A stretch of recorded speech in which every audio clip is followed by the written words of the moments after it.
17. Allen has time. Intercepted. Sauce Gardner's got it. And the Jets are in business. Bills debut for Nyheim Hines. They fake it to him. Allen intercepted. Allen fake. Allen loses the ball. He scoops it up. And the Jets get in there defensively. Thanksgiving against New Orleans. Wilson fires it to Garrett Wilson. First down. Oftentimes it's a prime spot. Running play. Untouched. Aerial motion. Wilson looking underneath. Robinson, the catch. The run. Touchdown. Jets. Allen steps up. Fires. Deep ball. Knocked away. 15 to go. Allen. Penalty throws. The ball is free. Bro, we told y'all. Y'all gonna come in our crib. We gonna lock that door. And we gonna scare you. And you can get out. You can't get out. Let's go! Hey, that's another W. That's another W. Big down.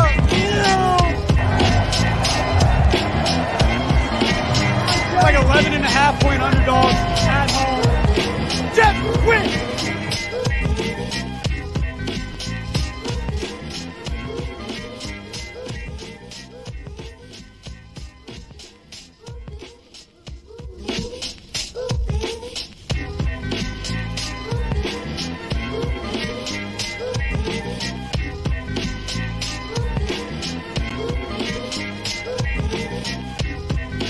I had to do it. That was dope. The beat you hear in the background from Hurricane G called Milky. Rest in peace to that queen. Rest in peace. You'll be missed. You know what I'm saying? One of the dope females coming out of the 90s, man. Eric Sherman. You know what I'm saying? Yeah, I heard you play that earlier. You said you was gonna fix it up a little bit. Yeah. So I had that sample already. It's a Barbara Mason joint, and the drums were skull snaps. That's the drums, like a break beat. So I was like, oh man, so I'm gonna just read because it was never released. So I was like, yo, let me just do this up real quick. I'm gonna put it out later on, and then I'm gonna do a remix to it tomorrow. Though. But I had to throw that on there. You know what I mean? No doubt, man. That was dope. Dope highlight. Huge win. Thanks, man. Yeah, man. Real huge win, man. Shout out to the Jets Nation. Word, Hardy. Well, get off that punk smooth. Yeah, she gonna always be known for that, yo. Yeah, too dope, man. But good to see you once again, brother. You back in the building. Fullblast Fanatics in the building. Yes, sir. We here. Shout out to Hardy. Y'all, I'm gonna pick up Hardy boy, man. You know what I'm saying? You know, he let out a stat real quick. You know, I don't know if we're going to talk about, we'll see later on, but Dusty Baker, first black manager, 2,000 wins, World Series champion, third black manager to win the World Series, man. Facts. I gotta take my head out of the Astros. That's you know what I mean? That's respect. That's dope. I'm going to touch on that a little bit more when we get to baseball. Yeah. I got another stat that ties into that. No doubt. So, shout out to the chat, man. Chris, Sirius Biz, Hardy Boy, Demario's in the building. Everyone's coming through. I saw someone say, let's go. Diamond on the check-in. James Brown, yep. Buffalo in the building. Doop. Slick Nick, salute. Yes, y'all. Peace to all.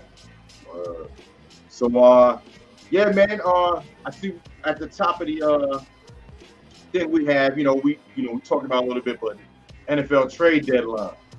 Like you said, you made it a point, man. It was 21 players traded. Like that was like you said, our baseball be trading players, top players, and this is like the most ever, right? That's really been the most ever I can remember.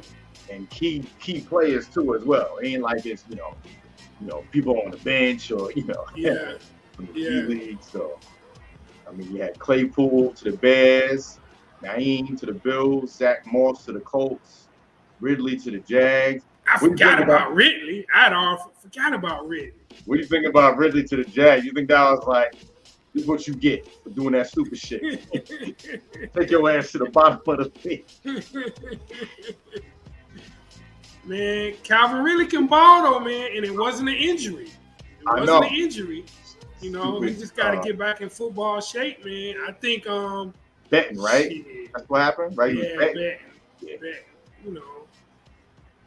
You know, he ain't the only one though, man. Since they made gambling so prevalent now, once they got a team in Vegas, man, the players, they not stupid. They like us. They recognize easy money.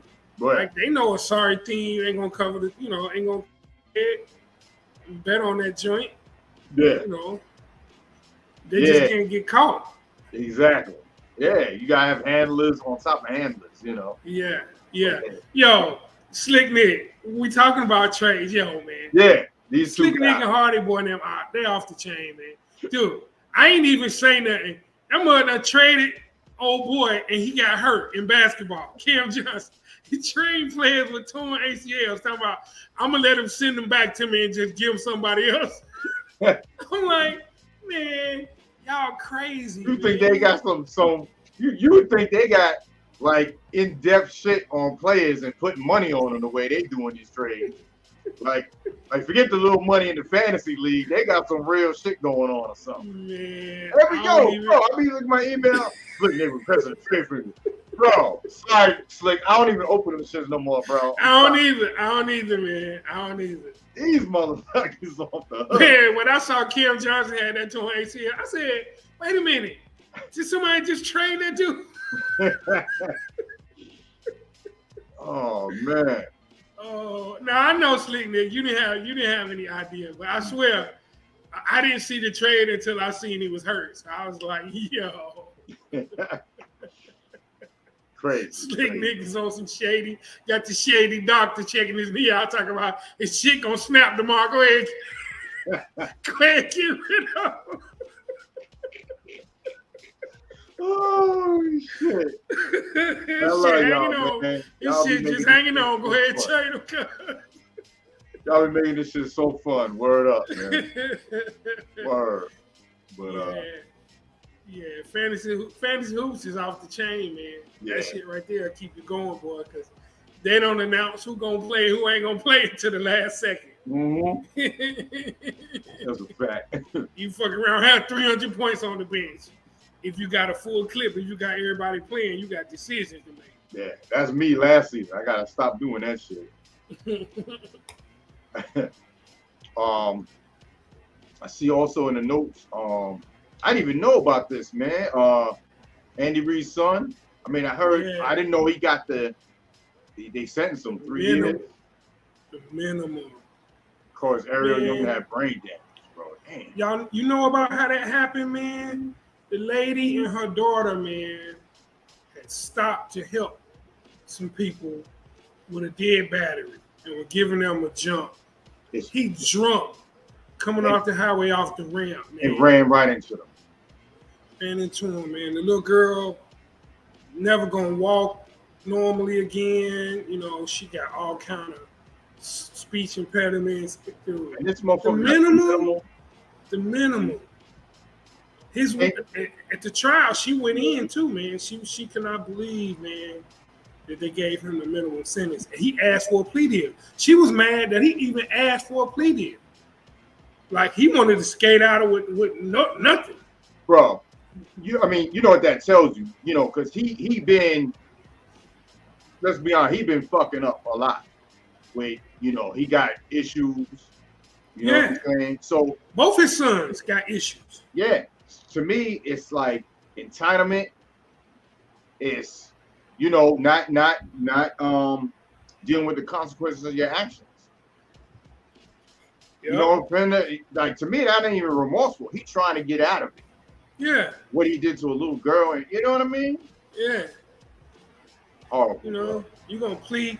The Chiefs paid all the medical bills and stuff, but she need to hit him with a civil suit. They only gonna give him 3 years. Go ahead, hit them pockets. Look, if OJ got off and then got hit with a $30 million suit, was found guilty. This motherfucker really guilty. Like he should, Yeah, come on, man, that's crazy. They got deep money. Andy Reid. Think about how long he been coaching. He got deep money. They got money. Yeah.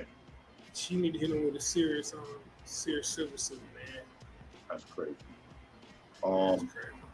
The Snyders consult with Bank of America officials on the sale of the command. I heard something about Jay-Z and Bezos.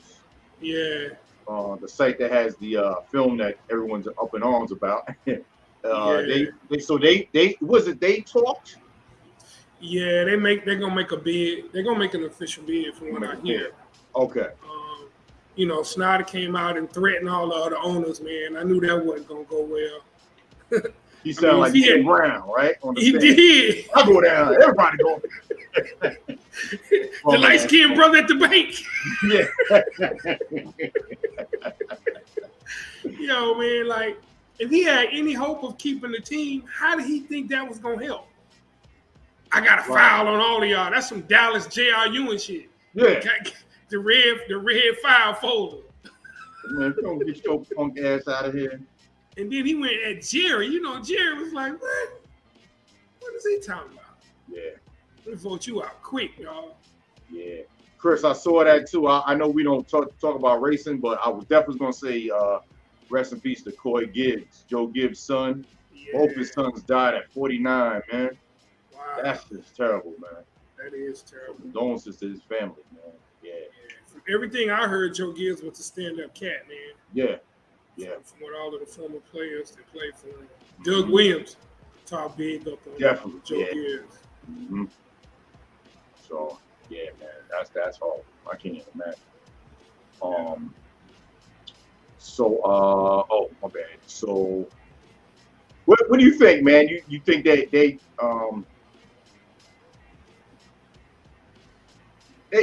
want to get him out of there?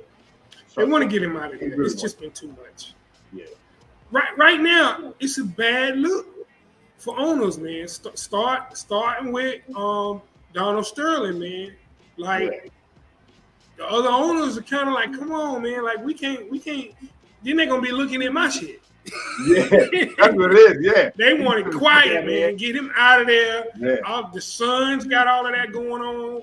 You know, the owners don't want to hear. Them other owners are like, oh yeah, that cat house in Vegas with the hookers. Tell them to go away for about 4 months. I got them tickets to Dubai. You know what I'm saying? Like, they should go come out. They want to get that out of here. They want that quiet. Nobody want to hear no owner scandals, dog. They don't want to hear that, man. Jerry Richardson got to be the quietest walk away that you think about. Think about that, dog. He just walked away, cuz. Go ahead and give me my loot. Yeah. Bro, look, it's men with power and money. Bro, they're not 100%. No. Clean. They're not. No one's gonna be 100% clean. I'm sorry. Like, or either you're gonna be doing something and wifey gonna know about it. You know what I'm saying? You might have some shit going on. You know what I mean? That both of y'all are together with. But come on, man. When it's that much power and money, bro. Come on, motherfuckers be into some shit, whether it's sex, gambling, drugs, or even worse shit, Like man, they didn't get to that spot by selling Girl Scout cookies in a lemonade stand. Word. Come on, man. Yeah. Be that big and high in business, you have stepped on some people to get there, dog. Yep. Yeah. Sorry to hear that, Serious Biz. I pray for everybody, man. All our peoples, man, incarcerated, man. Oh, wow. Damn, Serious Biz. Prayers up, man. Let them know Fullblast is thinking about them, man. Stay up. Yeah. Real talk. See if he can get tuned in, man. He can live vicariously through the music. The music will carry you, dog. Yup. Carry me through a whole bunch. Yeah, man. Shoot, I remember that. Remember we had that. You was like, man, this is like testimony. You was on Zoom. It was, man. That hit me like I didn't even realize it was like that. Yeah. That's why I was it's real. Yeah, in the middle of the pandemic, man, everybody was talking about what they was dealing with, man. And how we came together through the music that gave you a chance to get away from all that. Word. And in the end, like I say, if anything like bad that happens, as worse as like bad shit happens, some good comes out of it, like how you like look at it. And I'm like, I wouldn't even bet y'all. Obviously, you want millions of people dying, but I'm just saying, this happened. Yeah. you know, but look what came out of it. Yeah. You know, Yeah, I mean, the we were in pandemic. school, we didn't even know each other until you met on Fullblast. Exactly. Crazy, bro. That's crazy. Walk past each other on campus, most likely, dog, Yeah. several times. He was listening to the goddamn radio show. Yes, I was listening to your shit. Didn't even know, man. He listened to me before Fullblast. Like, that's Yes. crazy right now. The Roger Rabbit Show, 90.5, WSNC. Bro. Man, that's I crazy, man. gotta find that if we later on in the show we talk about something. I got my notebook somewhere where I got the flyer. I want to show that shit on the screen of the Roger Rabbit Show. Word. So they can see, you know, how real it was. Word. It was what, 89, 90, right? Yes, sir. Yeah. Yes, sir. Crazy. Yes, sir.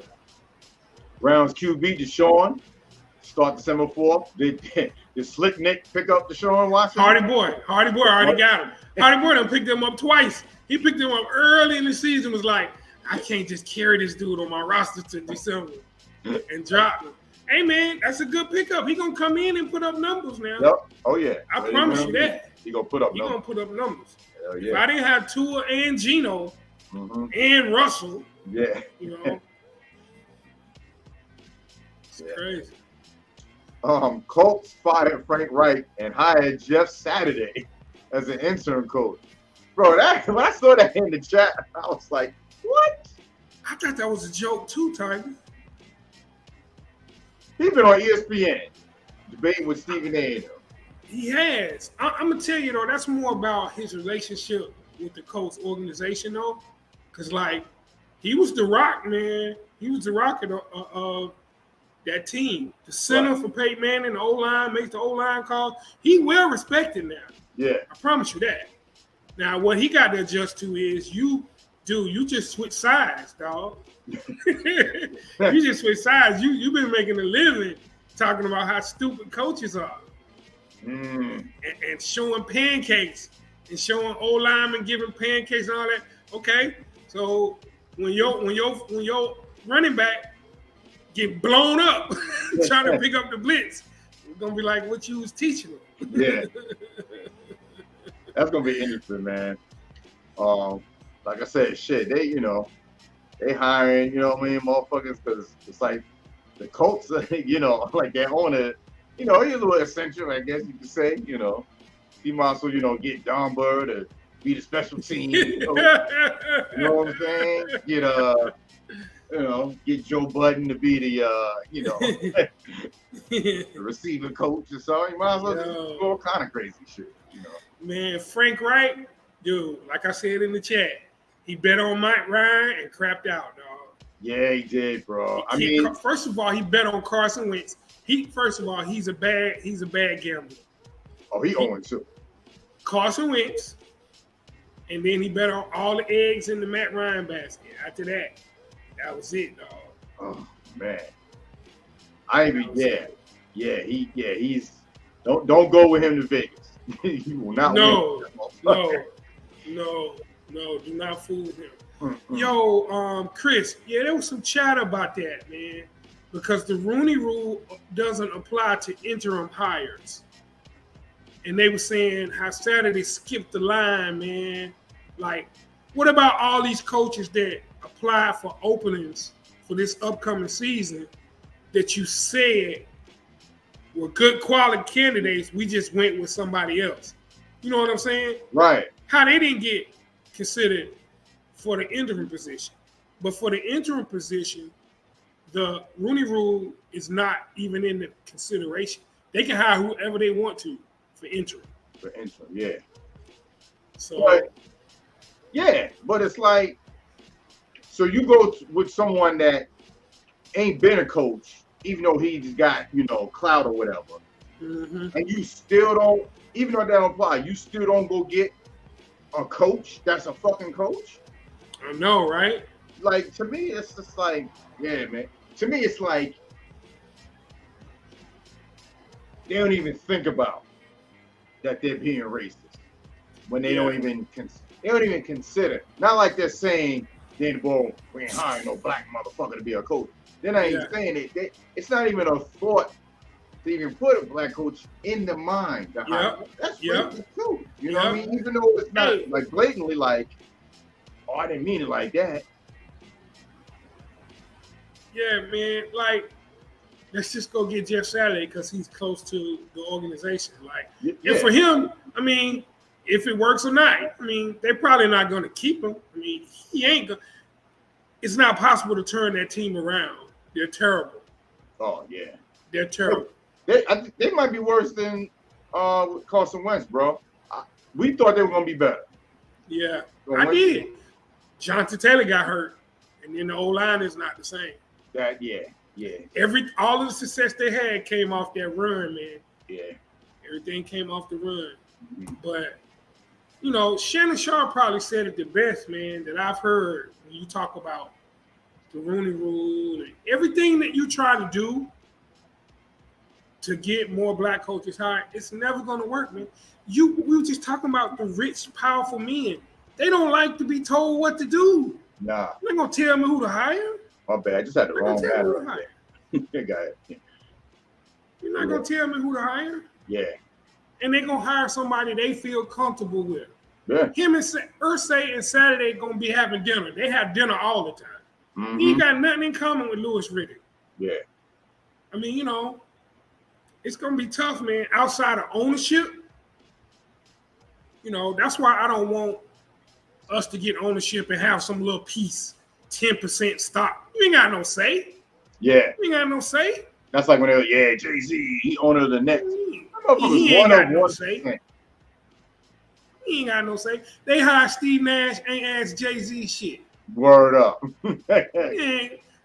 We need ownership. Some real ownership up in there where I'm hiring this dude. Right. All my applicants gonna be black. It ain't no rule against that. Yeah.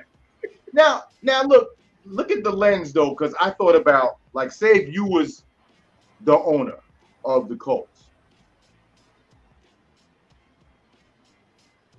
You said, you know, they was already got a relationship just Saturday, friends. So he figured, hey, I'm gonna bring him in. You're not even putting it into the mode of black coach, white coach. So I thought about like say, you know, if I was the owner, you was the owner, whatever. Like you said, damn, let me bring somebody in that can do marketing. You going immediately, yo, Derek, what's good? No doubt. Yo, we need a whole music segment up. Tiger, what's good? You know, so it ain't like I'm going with like you're going with your close friends, your top people that are in business. So I get it on that part. Mm-hmm. You know what I mean? So that's what I'm saying. Like some of these may not be a, you know, oh, they didn't get the black dude. It could just be a relationship wise thing. Mm-hmm. You know. That's so true, man. I mean, you're gonna hire people you feel comfortable with. But the problem is they hire people that's not the best candidate just because they're comfortable with. Oh yeah. And then you end up with a coach like Denver got. Yeah. You know, or you end up with, you know, the list is so long of coaching. And then you had the nepotism thing where Don Shula's son was getting jobs. He couldn't coach. Yeah. He couldn't coach. Yeah. Like, I mean, you know, that's the part, man, that gets me, man. If you got your guy and your guy is good and he competent, then that's cool, man. But like when you hiring somebody that you feel comfortable with that's sorry, and people with football knowledge are sitting there saying, oh, he don't know what he's doing, that's when it's a problem. That's when you can't do it. Yeah, you're right. Yeah, I can't be like, yo, you know, for example, you know, can't hire like a Pops to, you know, handle the whatever, like something that he don't do. Yeah. He knows my Pops. So I'm gonna find something that I know he's good at to do. Yeah. Not to throw him in there. Yes. Just because. Yes. That's what like you said, nepotism. And then exactly. Because you're gonna make your business, you're gonna make your team look bad. Because they don't know what they're doing. They don't give a fuck that, you know, that dude's your son or it's your daughter or it's your uncle or they messing your job up, they messing up the they don't care. Yeah, they messing your team up. It's gonna hurt your pockets because ticket sales. Yep. Like, you know, people want to win, man. I mean, majority of fans, man, I'm gonna be honest with you. Like, from what I've witnessed in sports, dude, they don't really care what color you are if they're a diehard fan. That's like you got racist fans that love the black players on the football team that they play. Well, he's different. Yeah. He's a Laker. Yeah. Right. You know, anybody else walking down the street, you know, you a jigaboo. Hell yeah. Well, like DL say, motherfucker, you can count how many rings you got and shit. You motherfucker walk in the house, you go to invite them for dinner and shit. Okay, one black guy, two black. All right, that's enough. Stop wrestling. You know what I mean? Like, yeah. I mean, shit, that was proven with Kaepernick. Yeah. You know what I mean? Because if it was just what they didn't believe he was doing was right, they would have commented and said that. But it was racial undertones thrown in there. It was, you know what I mean? It wasn't just what he did. They threw that in there. So that makes you think, oh, okay, I know how you really feel. You just want us to entertain y'all. Yeah. Talking, shut up and dribble, or shut up and just play, you know. Yeah. You know how that go. Yeah, we got to get full ownership, man. Mm-hmm. And that hire got to work. Because the worst thing that can happen is you get some black ownership, hire your black coaching staff, and then they sorry. Yeah. They in the back. All the owners going to be like, oh, see? They in the back shooting CeeLo, playing spades. You're supposed to be on the field practicing. What the fuck you doing? Word. On top of stereotypical shit like, man. So, I mean, that's something we got to do, man. It's ridiculous, man. Word. So, yeah, man, leading out of that, man, the Sunday night game, bro, I mean, damn. I'm watching the game. I'm like, oh, I think we were wrong about this one. We thought the Chiefs were going to just go ahead and manhandle them. But Derrick Henry, bro, running that shit down the gut, got 2 touchdowns early. But Mahomes, man, Mahomes did his thing. I mean, he passed the ball how many times? 60-something times. 60 times. Yeah.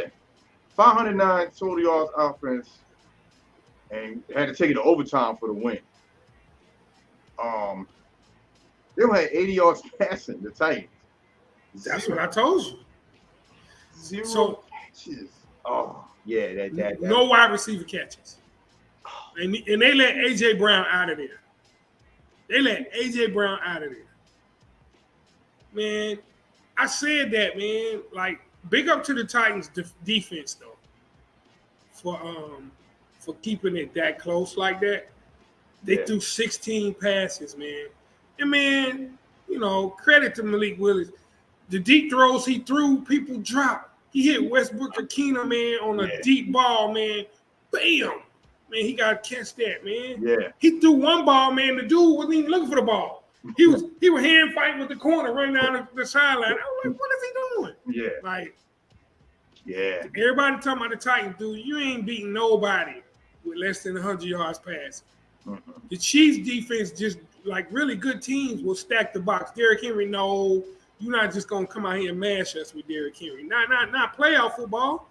You can. Tannehill had more of a threat. Now Tannehill, when he had A.J. Brown, when they had that best record, they were one. People forget they was the 1 seed last year. Yeah, and Tannehill can run too. Yeah, he was running in for touchdowns as well. So they had to keep an eye on him. But for me, it's like, yo, the Chiefs, like, y'all knew that they didn't have no passing threat. So why the fuck did they let Derrick Henry get off like that? I mean, he is a train. Don't get me wrong, he's but a train. Like you said, I mean, Andy Reid, we call him a diabolical genius. But Offensively, he is. Yeah. And Vrabel's thing is he got that run game right. Like, he schemed them open to run the ball, man. But, like, Jesus Christ. And some of it, man, was Malik Willis was scared to just let it rip, man. Like, you running around, like, and if you go back and watch the All-22, they showed a couple from the All-22 on the rewatch. His receivers not helping him, man. One thing the Chiefs teach really good is scramble drill with their receivers. Like, when Mahomes starts scrambling, you gotta get open, man. Yeah. The tight receiver was like watching him, like, what are you doing? Yeah. Oh, he got it. No, Yeah. no, he don't got it. No, hell no, you don't got it. Yeah. Yeah, so, I mean, damn. I mean, 500 yards passing, and they scored 20 points. Yeah. That's the way they play now without Tyreek, though. Yeah. It's a lot of dink. He's starting to get a connection with Juju now. Juju has some clutch catches. But it's going to be different without Tyreek, dog. We're going to talk about Cheetah. Cheetah on pace for 2,000 yards receiving. Just know that, dog. I need to know what the chat think about that, man. Dude, and he only got touchdowns, right? Yeah, but it's the yardage. He got 11. Waddle be getting the touchdown. He got 1,100 yards through 9 games, dog. That's sick.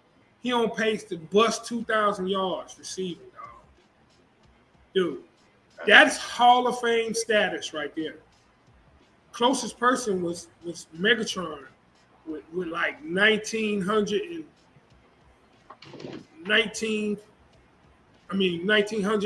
some yards, because he ended up like 60 yards short.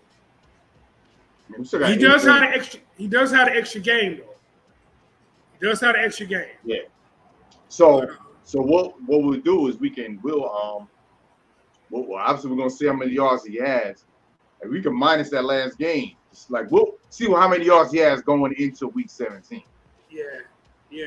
If he has 2,000 going into 17, bro, that.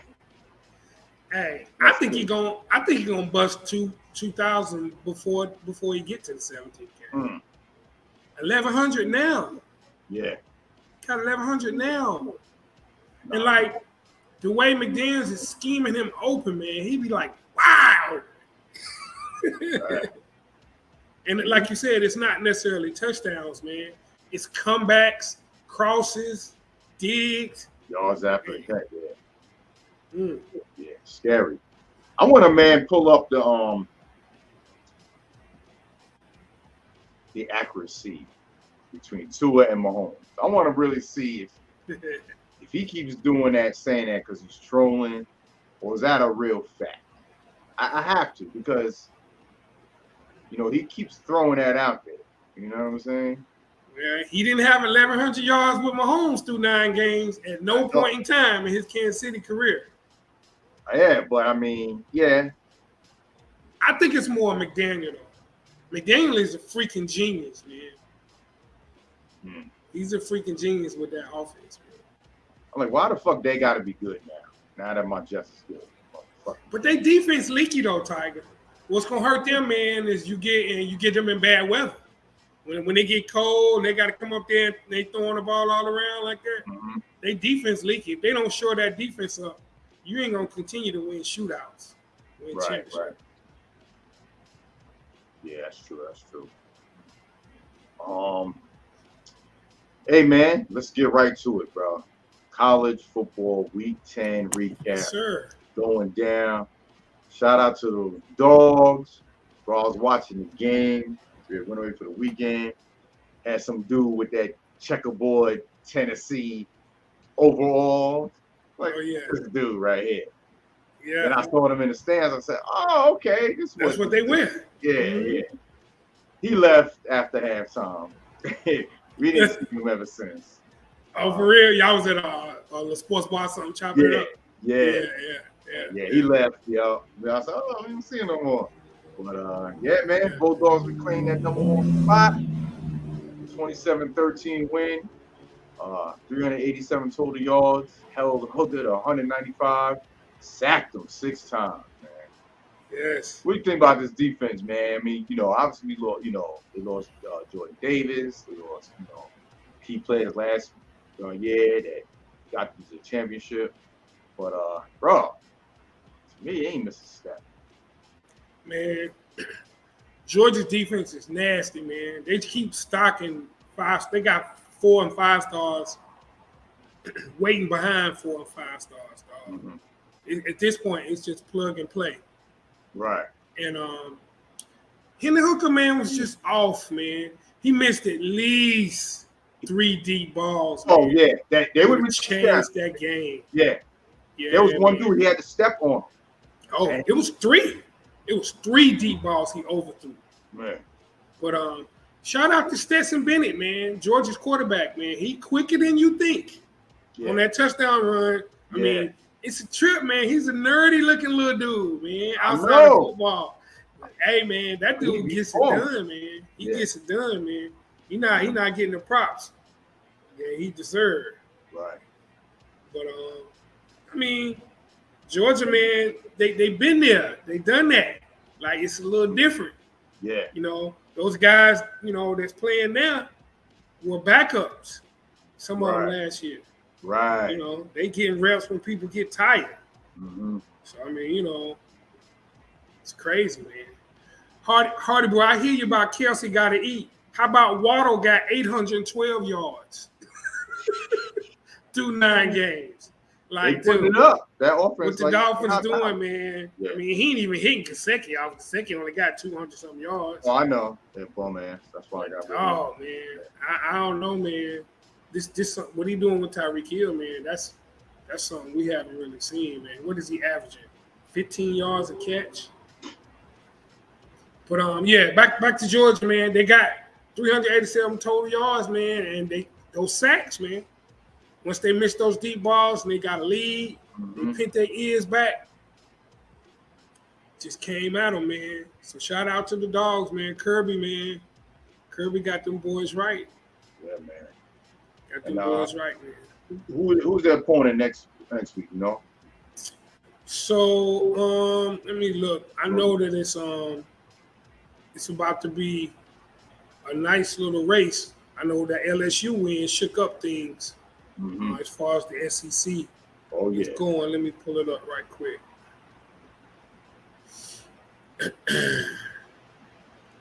So we got Georgia got Mississippi State,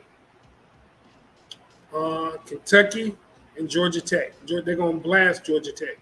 So Kentucky is a trap game. That's at Kentucky. They got to be careful. Yeah.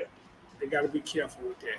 No, so Hardy boy asked, so is Kentucky quarterback better than Hooker? So Will Levis is huge, man. First of all, dude is huge and can move. But to be honest with you, Hardy boy, I'm going to watch him next week. I mean, when they play Kentucky, Georgia and Kentucky play. I have not seen live game footage of Levis. I've seen highlights and stuff. So I really can't say, man. I'm gonna peep him out. Matter of fact, let me see who they play. They got Vanderbilt. Oh yeah, ain't no need to see him. I'm gonna let you know after I watch that Georgia Kentucky game. We'll see. But you know, I feel bad that Hendon, man, didn't have his best game, man. He hits a couple of those deep throws. That game could have been different. Right. Michigan State at Illinois. Michigan State with the upset, 23-15, outscoring them 20-0 in the third and fourth quarter. I mean, second and third quarter. Okay. Yeah. Shout out to Mel Tucker, man, Michigan State's coach. He's dealing with a lot, man. You know, they're trying to press criminal charges on those players from Michigan State that jumped on the little dude from Michigan in the tunnel. Oh, Chat, yeah. what y'all think about that, man? I got some thoughts about that, man. Criminal charges on a college student for pushing a dude with a helmet and shoulder pads around. Like, I get it. It needs to be some punishment. Suspend them, whatever. Now, why did they do it? Criminal. It's Michigan State. Michigan plays. It's a big rivalry. Okay. Michigan mass Michigan State. And I'm not excusing his behavior, but I can tell you from Miami, Florida State games and Miami, Notre Dame games, you don't let them go in the same tunnel. you gotta have security to separate them. I don't know how in the world this 1 or 2 little Michigan dudes got caught in the middle of Michigan State's whole team. Yeah. You know, but you know, criminal charges, man, that's a bit too much. Yeah. It's a bit too much, man. Yeah. You know how many times like football players fought? Like I remember like in high school, you know what I mean? We had rivalries against, you know what I mean? And break it up, whatever, after game, whatever. police call and players arrested or nothing. It was nothing, wasn't nothing like you said, nothing crazy excessive, like no weapons. No one got stomped out or had to go to the hospital. No, they pushed him around. One of them had his helmet on, one of them had his helmet off. And first of all, I'm like, dude, were you in the middle of them with no helmet on in the first place? Yeah. Like, I don't know, man. Jim Harbaugh, up there talking about criminal charge. Come on, man. Get out of here with that. How this country gets so soft so fast. Man, listen. Yeah. That's a whole nother story. Subject. Shout out to Mel Tucker. That was a big win. They upset Illinois. Illinois was ranked. Mel Tucker, man, had a good season last year because he had all those transfers, man. He worked that transfer portal, man. 3/4 of their team was transfers, and they only had 1 year left. So at least he parlayed that into that big deal. He making what, $10 million a year? Shout out to Mel Tucker. He used to be Georgia Bulldogs defensive coordinator. That's who recruited Jordan Davis to Georgia. Right. Because he came by my school to holler at his mom during the recruiting process. Punks can jump up and not get beat down. Oklahoma State and Kansas continue to prove that they are not just not a basketball school. 37-16 win. Yes. Bust Mike Gundy in the mouth. Oklahoma State. I can't stand Mike Gundy. Take that. Can't stand Mike Gundy. Get that. The Kansas Jayhawks balling out. What was Les Miles sitting on, man? Then all of a sudden he left, and then they beating Oklahoma State, Texas. That's crazy, man. That's dope, man. You have a good football and basketball, squad. Only a few schools can do it. Yep. Syracuse at Pitt, and Pitt handed Cuse their third straight loss, 19-9. Yeah, Pitt's defense can get after you, man, especially up there. So I was pulling for Syracuse. I wanted my man Oronde Gadsden Jr. to get off again, but shout out to Pitt. No doubt. And next, another bigger shocker, Alabama at LSU. Tigers beat Alabama 32-31 in overtime. And Dev Valley with a 2-point conversion pass from Jalen Daniels to freshman tight end Mason Taylor, Hall of Famer Jason Taylor's son. Yes, that's Jason Taylor's son. Bro. Yep. I'm watching this now on rewatch because I had it on, but I was forced to watch the Florida State massacre of Miami, so I didn't really get to see it. So I got it on the rewatch right now on one of my screens. And LSU was bringing it. Shout out to Brian Kelly, man. Like, it started off bad at LSU with him doing the fake Southern accent. Hey, man, what are you talking about, man? Yeah, and then they lost the opener to Florida State. But they've been playing good ball, man. They responded. That was a big win for them, man. They control their own destiny now. Yeah. To get to the SEC championship. Woo. And so big gutsy call on the 2-point conversion. Yeah. Gutsy call. Nick Saban had 12 people on the field before they called the play. Hey, man, they're gonna give Nick Saban an aneurysm or something. Did you see he was cussing? He was cussing his players out, man. They had a busted coverage, and they had another play where they missed like 3 tackles. I was like, you're already going bald in the top. I'm like, he's like Tom Brady yelling at his teammates. He's screaming for him, man. Wow. Yeah, that I'm telling you that satisfied a lot of people that not like how that. Now, how far do they fall now from that loss? I think that they out of the top 10. But you know what, man? Them people are finding a way. Alabama only has 2 losses. They're still in contention. No. Fuck out of here. You lost 2. You can't. Let me look right quick. They don't have a path to get back in the SEC championship. Okay, so they're 4-2 in the conference. with losses to LSU, who is 5-1. Ole Miss is 4-1. Mississippi State is 3-3. Okay, let me see who they play next. They still got. They haven't played Ole Miss yet.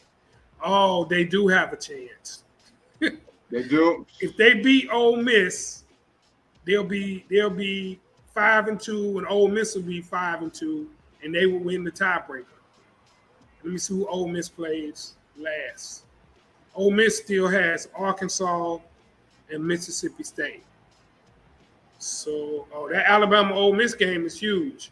Now, it depends on LSU. Do they have to win out? They have Arkansas and Texas A&M in the conference. So, if LSU wins out, they good. But if they lose, if they would have to lose to Arkansas and Texas A&M for Alabama to jump them. Right. Because any tiebreaker, they win against Alabama if they had the same conference record. Because they beat them, yeah. So LSU controls their own destiny, and Ole Miss still got a chance. Ole Miss needs to beat Alabama and hope LSU loses. But how about TCU, Horned Frogs, at number 4 right now? Yes, sir. Number 4. That's crazy. Tennessee dropped at 5, Ducks at 6, LSU 7, Trojans at 8, Bruins at 9, and Alabama at 10. Man, this is gonna be interesting. Yeah. Texas at Kansas State. So Biden Robinson's 299 yards, 1 touchdown performance. Woo! Led the Longhorns for 34-27 win on the road. Remember that name, Bijan Robinson, man. That's an NFL running back right there. Nice. And he can catch it coming out the backfield. Yeah, he's going to get drafted high next year. Michigan at Rutgers. Michigan blew them out 52-17, scored 38 unanswered points in the second half after trailing 17-14 at halftime. Yeah, I saw that on the ticker. I was like, what? And they came out 38 unanswered on them. Michigan is interesting because their schedule is weak. They haven't played anybody but Penn State. Tiger, listen to this schedule right here, man. Dude, let me find it. Dude, what's hurting them is they out of conference schedule, man. They didn't schedule nobody out of conference. They played Colorado State, 151-7. They played Hawaii, 156-10, and they played UConn and 159-9. That's 3 out of conference cupcakes. And then the way they schedule fell in the Big 12, I see that, Chris. Josh Allen, that elbow did not look good. No, it did not. Elbow did not look good, dog. Just that quick, things can turn, dog. Yep. We had them. I think I had them right going to Super Bowl, winning. Yeah. So then back to Michigan. So the way it fell in the Big Ten, they're not playing all of the tough teams. They played Maryland, Iowa is down, Indiana, Penn State, they thumped at home. That was a good win, 41-17. Michigan State is down, and they play Rutgers and Nebraska and Illinois before they play Ohio State. Like, I don't know, man. They're gonna mess around. If they're not impressive, they're gonna mess around and get leapfrog. They have to beat Ohio State. They don't have a shot.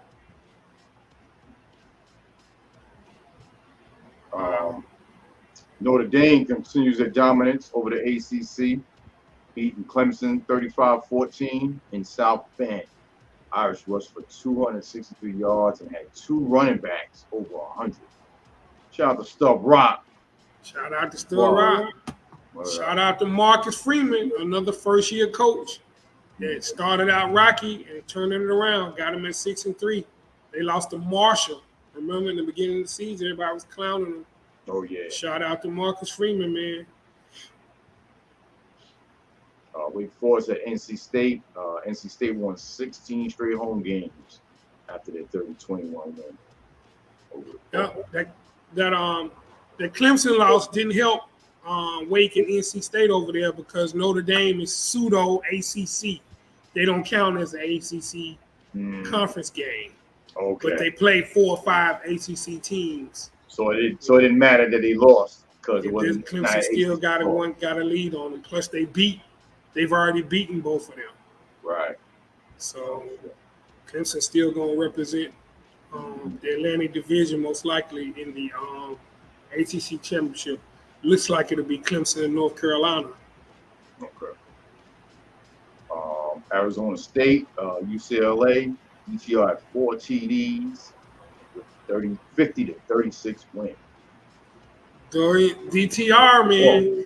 DTR can gets it done. Chris said DJU gonna be at UCLA next year. You think he gonna come and take DTR's place, Chris? And they're gonna go ahead and start Klubnik? They running DJU out of Clemson, man. Even when they winning, they still not sold on him, man. Just didn't work out. Oh, Chris had a question for you, man, earlier. He said, settle it back. He said Marvin Harrison Jr. is better than Jalen Hyatt. What do you think? So Marvin Harrison Jr. is more consistent. So Jalen Hyatt, that Alabama game was his breakout game, dog. And he got those starts because the other star receiver was hurt, who actually came back for the Georgia game, and they were still trying to force him the ball, which kind of messed the offense up a little bit. So, I mean, it's kind of tough because Ohio State hasn't played anybody yet. But I would have to lean and say that, as much as I hate to say it, Marvin Harrison Jr. is probably a little more consistent, man. I need to see more Jalen Hyatt, man. Cal at USC, Caleb Williams at 360 yards passing, 4 TDs and a 41-35 shootout. Caleb Williams, to me, man, is I would draft him above some of these. I just got a feeling about him, man. He got so much heart, dog. And he's mad quick, and his release is strong. He just got heart. I just never forget the play when he was in Oklahoma, man. It was 4th down, and the running back was getting stuffed against Kansas, and he went and just took the ball from the running back, dog. Oh, yeah. Yep. Dude, when I saw that play, I was like, that's who you want at quarterback, dog. Yeah. He took the ball from the running back and ran over the safety and got the first down. And got up and was like, let's fucking go. I was like, yo, I want that dude right there, man. You want somebody like that on your squad. Man, Caleb Williams, man. And the ball just flies out of his hand, too, man. I don't know. I'm a big Caleb Williams fan, man. You might have to stay up late to catch him, man, because they play that West Coast ball. But Chris, USC, UCLA, that's gonna be big this year, boy. Wait, which game? USC at UCLA? USC, UCLA. Now you talking about rivalries. That used to be the game too. Now back in the day.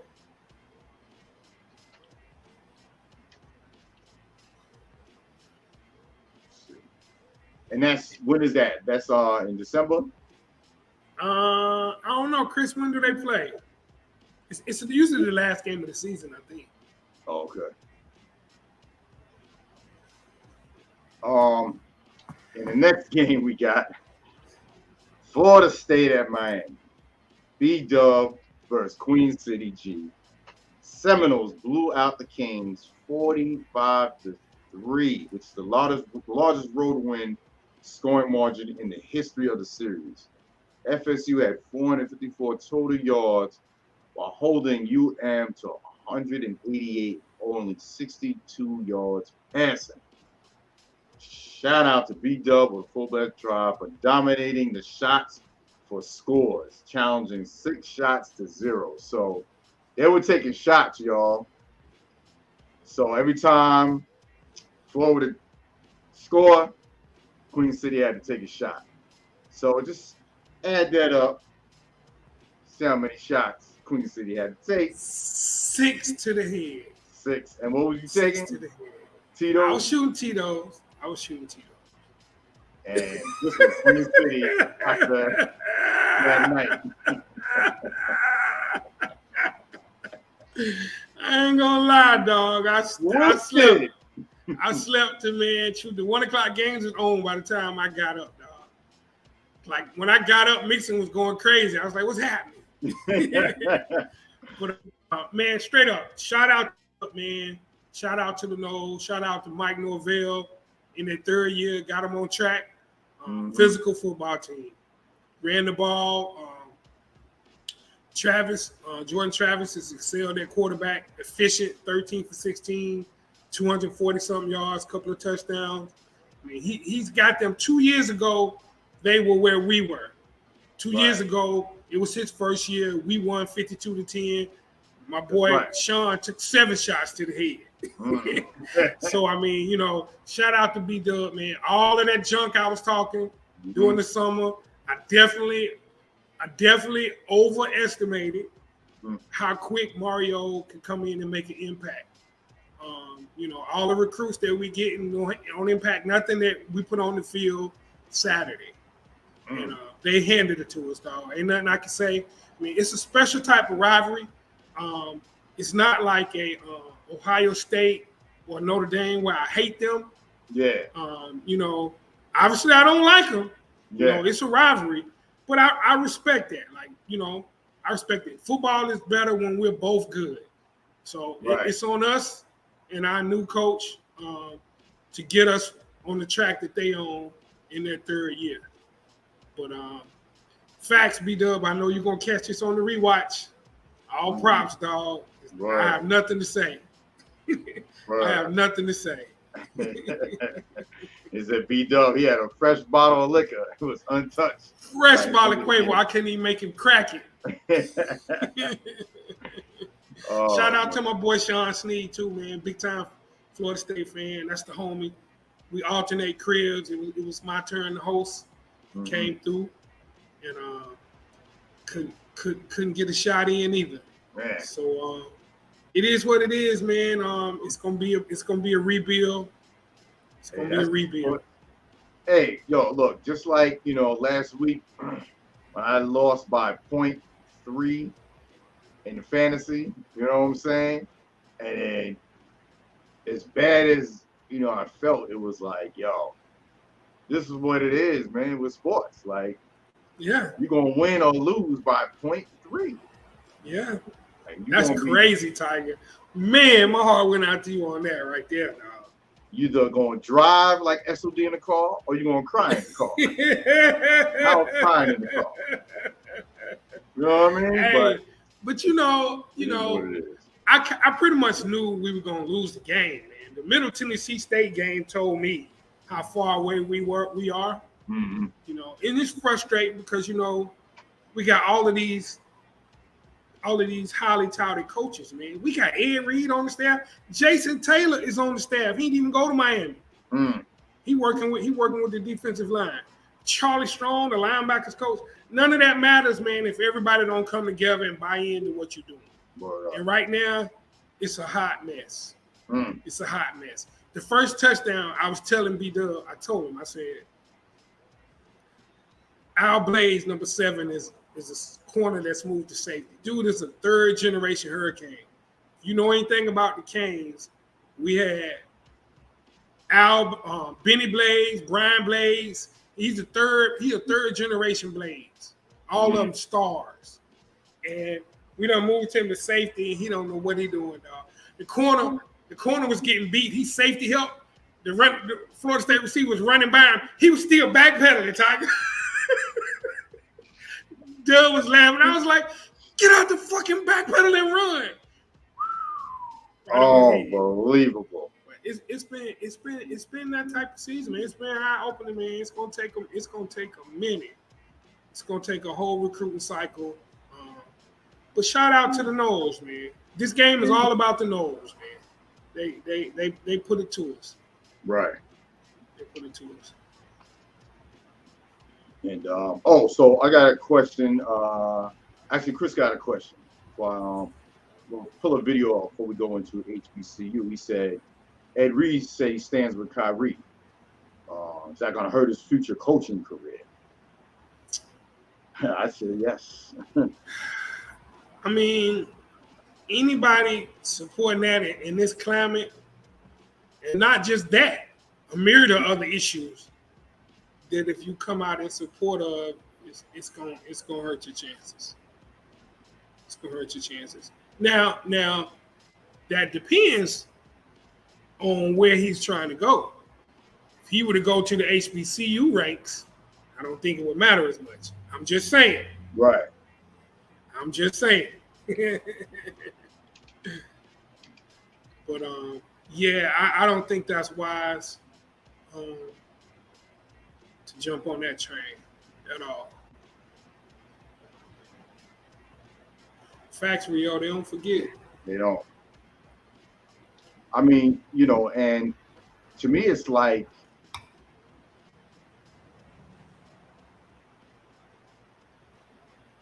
you can't even like put on just to say like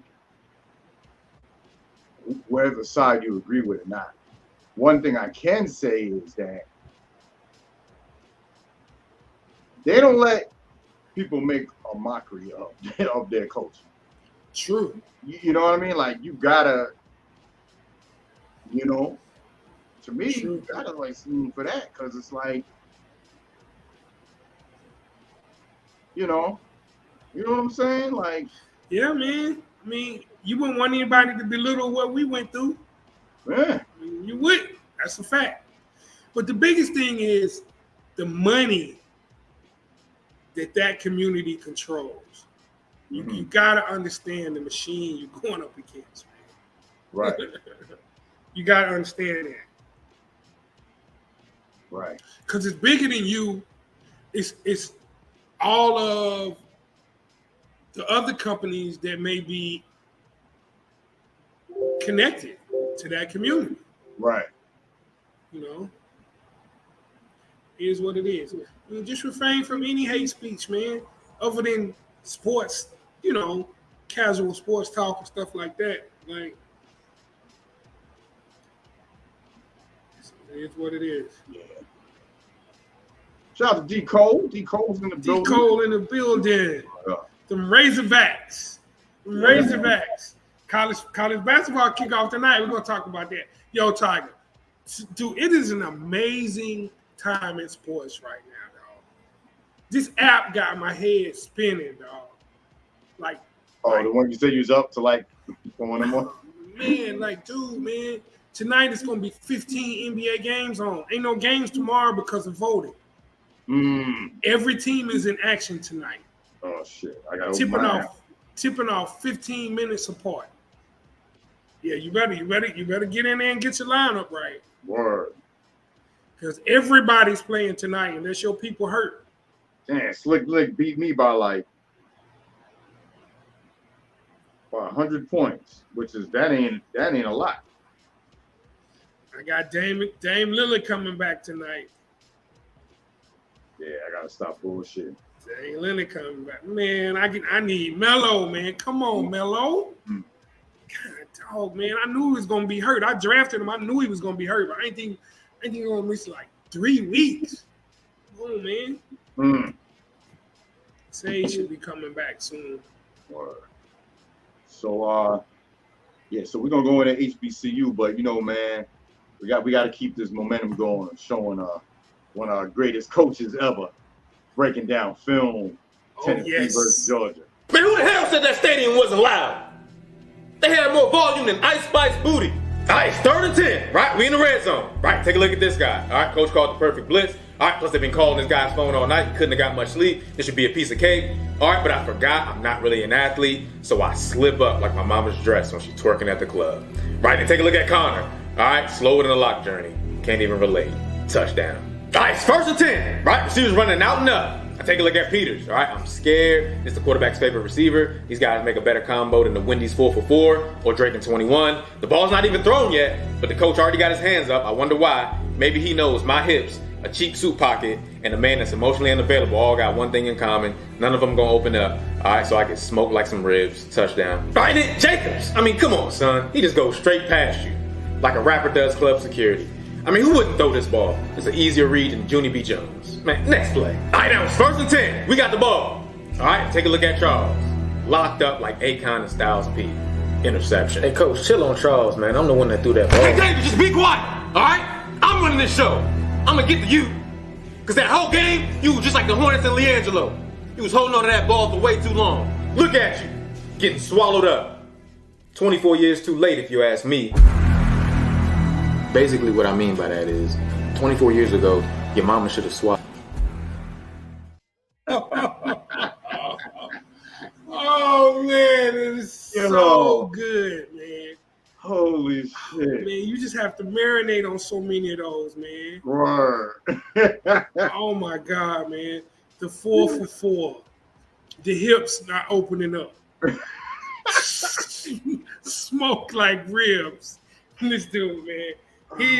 I'm surprised they haven't had him on College Game Day. Yeah. Or ESPN. Like, dude. It might be coming. It's got to be coming. It might be coming. Well, no, it's a little bit too sexually explicit, though. That's where he might be limiting himself. Mm. He might be limiting himself. But now that's his trademark, though. I mean, if he ends a video without that, we're going to be like, where the mama joke at? Oh, but then again, man, it's not. Maybe it's not for mainstream consumption. You know. Yeah. He's mad successful. So either way, I know the players know about him. Though. They definitely know about him. You do not want to be on Coach 30. Word. I know for a fact one of Miami's players had a really tough time after he was on there. Word.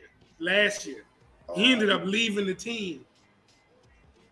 I got some inside stuff, man, that like it was so bad. They was clowning him so bad that he went off in the meeting, like the players do. like they do on the videos. Yeah. Like, Coach, I'm tired of this shit. Oh, damn. Other players was giving him the business about it. I was like, yo, man. Yeah, I ain't gonna call no names, but it went down like that.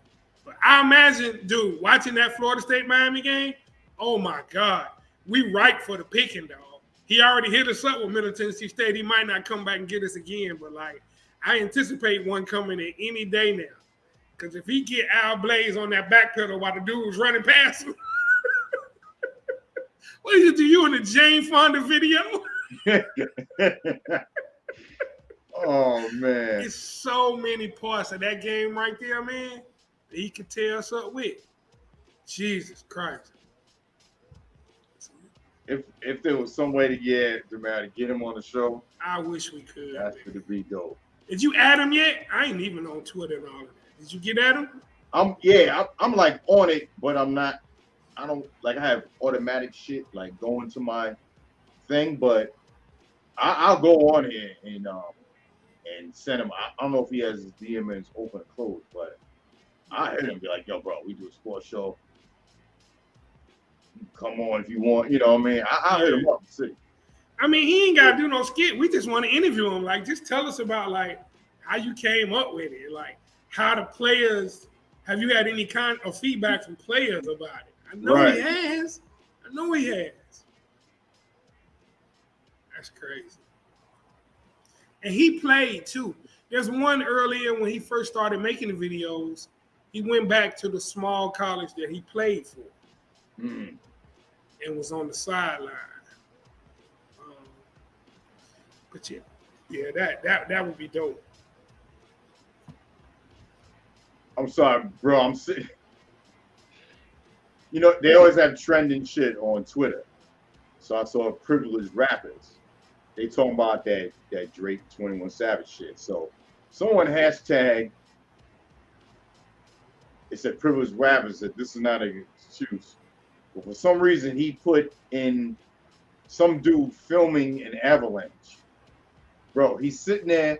The snow is coming at him. And the dude says, why the fuck are you standing there filming an avalanche? Run, dude. Yes. Right before it cuts off, you see the snow about to hit his ass. Just to get views.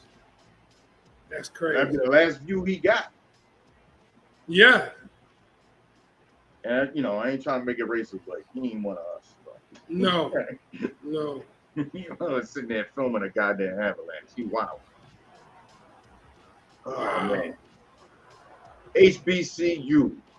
We got the scores, highlights going on. Alabama A&M at Mississippi Valley State. The Delta Devils got the win, 30-20, making the Hall of Famer, one of the greatest ever, Jerry Rice, proud. That's a big upset. Big loss for Cornell Maynard, man. That's Mississippi Valley's first win. And they get it on Alabama A&M, dog. That's, Alabama A&M got Casey, was Shadur's backup quarterback at Jackson State. Right. He left and went to go play for Cornell. Because he was like, I ain't gonna be playing. Yeah, it ain't working so well. Big win for the Delta Devils, dog. Yeah. Alcorn State at Prairie View. Alcorn State kept the SWAC West Division race close with a 23-16 win in OT. Javon Howard's 2-yard touchdown run was the game winner. Yes, sir. Alcorn, man. Alcorn and Prairie View, man, are the biggest threats to Jackson State. FAMU, just the issues they had in the beginning of the season, I would love to see FAMU and Jackson play again when FAMU don't have 22 players suspended like they did in the beginning of the season. Yeah. Because FAM is 7-2, man. They right there. They right there with Jackson. Their 2 losses are to North Carolina Tar Heels and Jackson State. And they played both of those games minus 20 players. So, man, I wish they would do, the best 2 records instead of doing divisions. Right. Because that FAMU Jackson State SWAC championship, that right there, man, that'll be a game right there.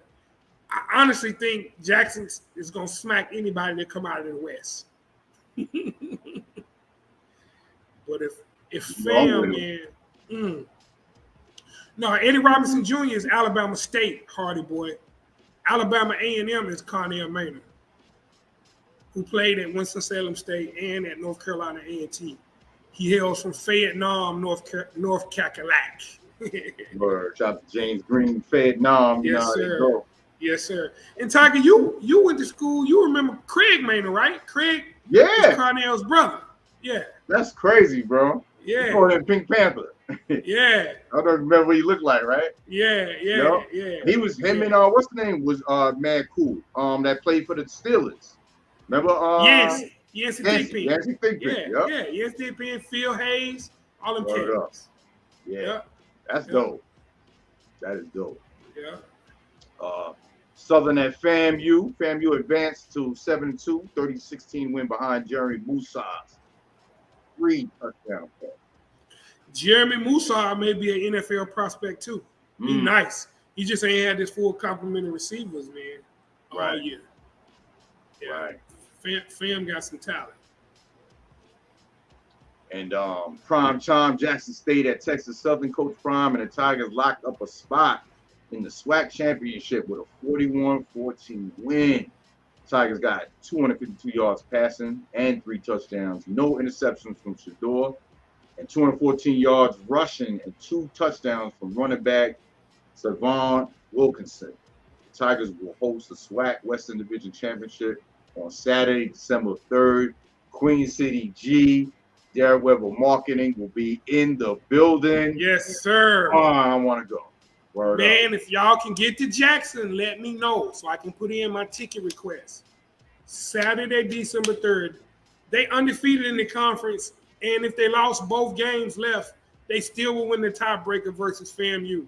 So they're going to host the SWAC championship again in Jackson, Mississippi, man. It's going to be crunk. Now, if they got all this hype, ESPN probably going to put that on prime time.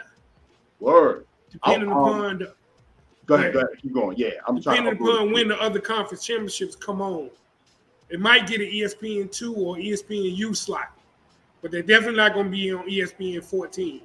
Word. That's a fact. And yo, what's crazy was I'm trying to upload this video to show real quick when he was talking about the when game day was at Jackson State. 1.89 million viewers. Yes. 2.3 million final hour viewers. Game day's best 9-week start since 2009. Bro, come on. That, you know, when they saw them numbers, like if they didn't know it was for real, they know it's for real now. Yes, sir. Yes, sir. Yes, They sir. said Pat McAfee haircut look like Lil Boosie. Who said that? There's some dude on Twitter. Okay. Said he had the Boosie haircut. I'm gonna tell you what's got a jacked up haircut. Watch the Hornets, man. Gordon Hayward. I don't know what LaMelo Ball done tried to get him to do. He tried to get the Mohawk fade joint, but it's not faded in the back, dude. It looks terrible. And he think it look cool. I'm like, Gordon Hayward, what are you doing? LaMelo done gassed him up. Oh man. So here go that quick clip with Stephen A. and Pat McAfee. You walk around campus and they say, "Fired up, J-State, fired up." You talk about Coach Prime. Coach Prime says, "This is a moment. I need a moment." The moment ends with that song being chanted all evening. Give me Jackson State, like they won the Battle of the Bands last night. Jackson State, big time. Today, they take them out. Yeah. That's why I'm here. That's why I'm here.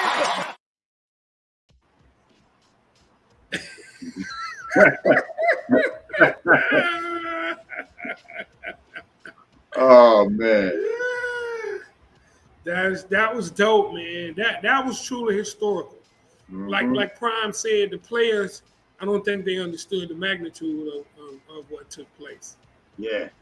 You know, coming to an HBCU.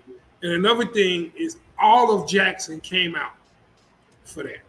One of the positive advantages the PWIs have when you have game day is they're large schools. They got 30, 40, 50, 60,000 students. Mm-hmm. HBCUs, man, Winston got 5,000 students, dog. Yeah. All of our students could show up and it wouldn't be packed.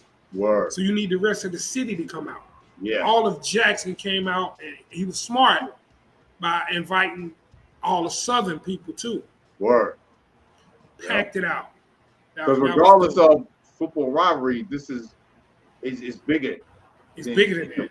Yeah.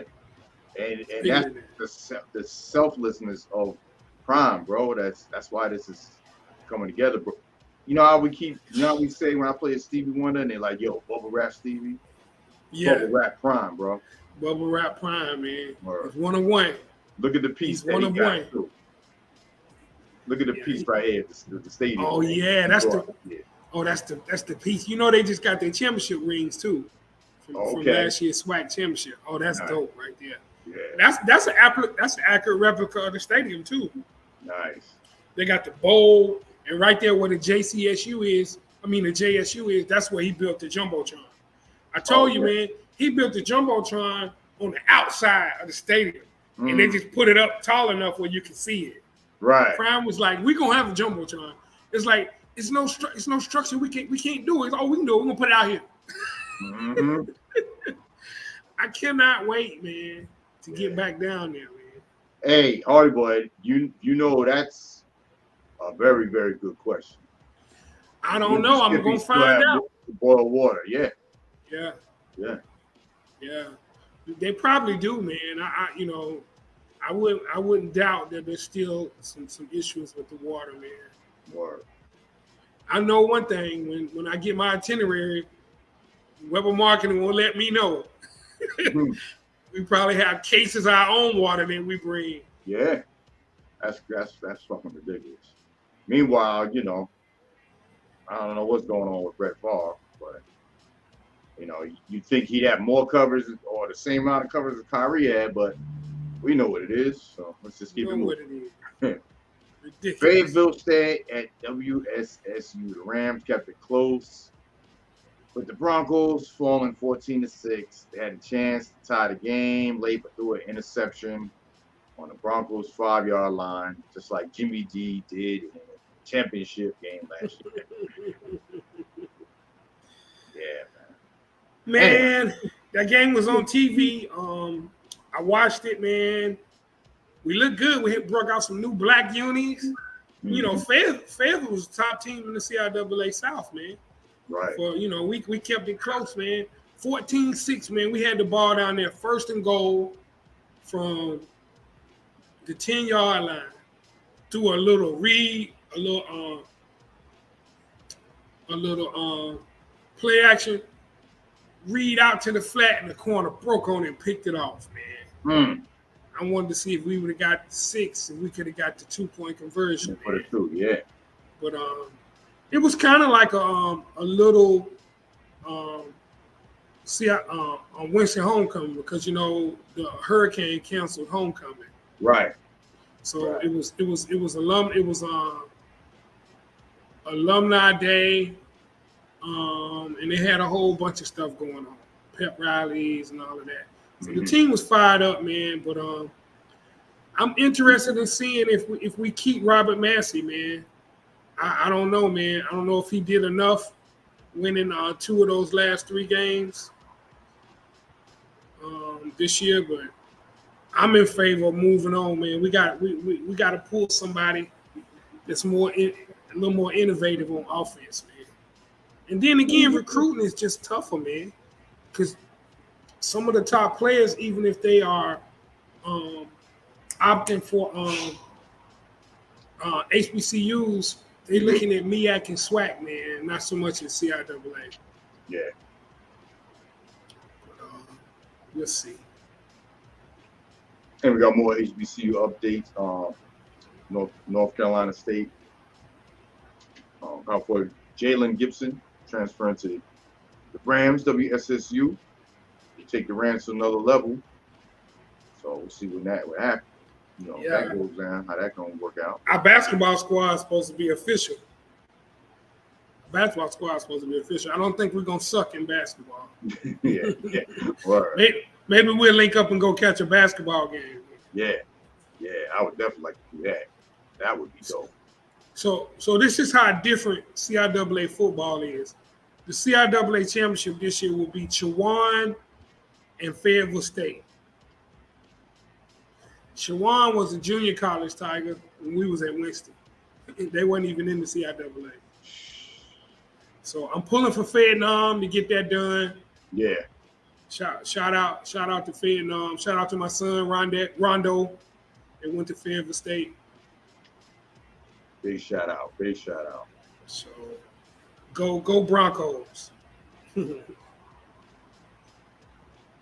then we have Livingston College announces a new esports facility. We played at Salisbury, North Carolina College. Yeah, stay tuned, man. I'm working with D White. Shout out to Damon White, man. That's over the esports division of Weber Marketing. You know, he was the one that orchestrated the Madden 2K tournament that I shoutcasted. Yeah. So shout out to Damon, man. He's still plugging away and trying to work with HBCUs to invest in esports, man. But Livingstone is the first CIAA school to go ahead and dive in, man. So that if that pops off, you know, that's more opportunities for me to work. So I'll keep y'all posted on that.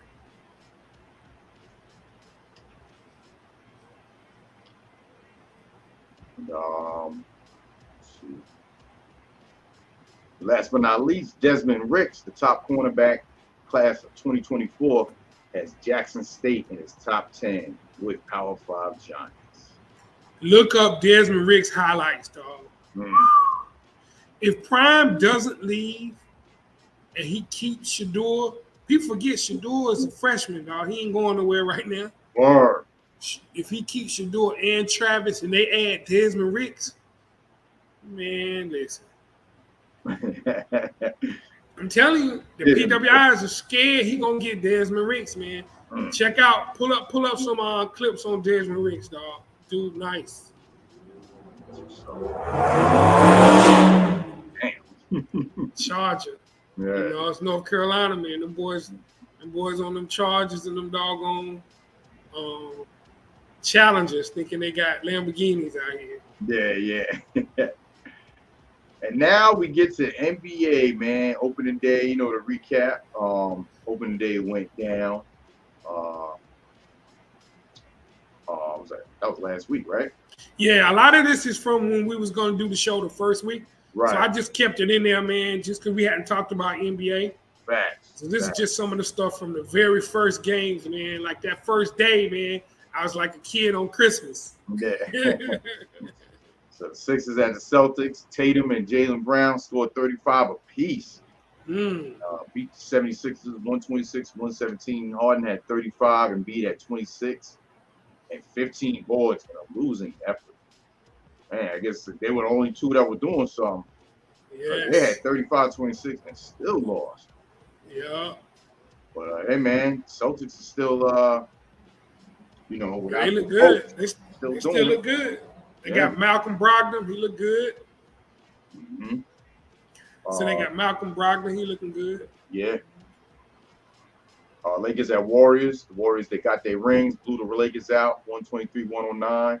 Chef Curry dropped 33, 7 assists, and 6 boards. Shout out to my barber B that bet me a fifth of Tito's anyway because he a diehard LeBron Lakers fan. Appreciate that. You might want to stop rooting for that.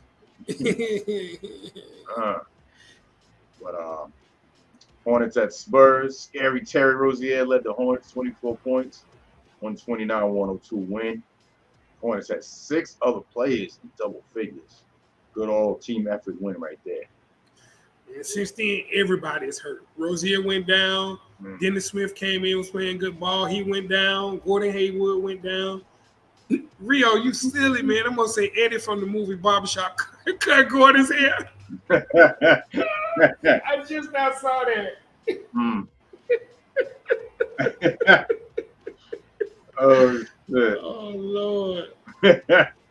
So, I'm getting that shit. Pelicans at the Nets. Zion returned, dropped 25, 9 boards, and 3 assists. In a 130-108 blowout of the Nets. Ben Simmons fouled out, scoring 4 points. He's just not it, Tiger. No, He's he not ain't. it, man. Yeah. I'm tired of the hype around this dude, bro. He need to get some serious counseling, man. Dude does not want to shoot the ball, man. He shot an air ball floater, man. How you foul out in 23 minutes, bro? What is that? That's the average of every 4 minutes you foul. Yeah. Yeah. You sitting on the bench fouling people. You tripping people when they come back. Oh, shit. He came out of halftime with 3 fouls. They gave him a 4th foul before he even got on the court. Man, this dude, It's just not it, man. I mean, you ever see that meme where the girl's like, I want a man that plays no games, and the picture they show with Ben Simmons? No games. There you go. No games. This would be him. No, I haven't seen that. That's a good one though. Man. Dude, watch. But Knicks at Grizzlies. Ja Morant made plays down the stretch, led the Grizz pass by Knicks. 115-112 in overtime though.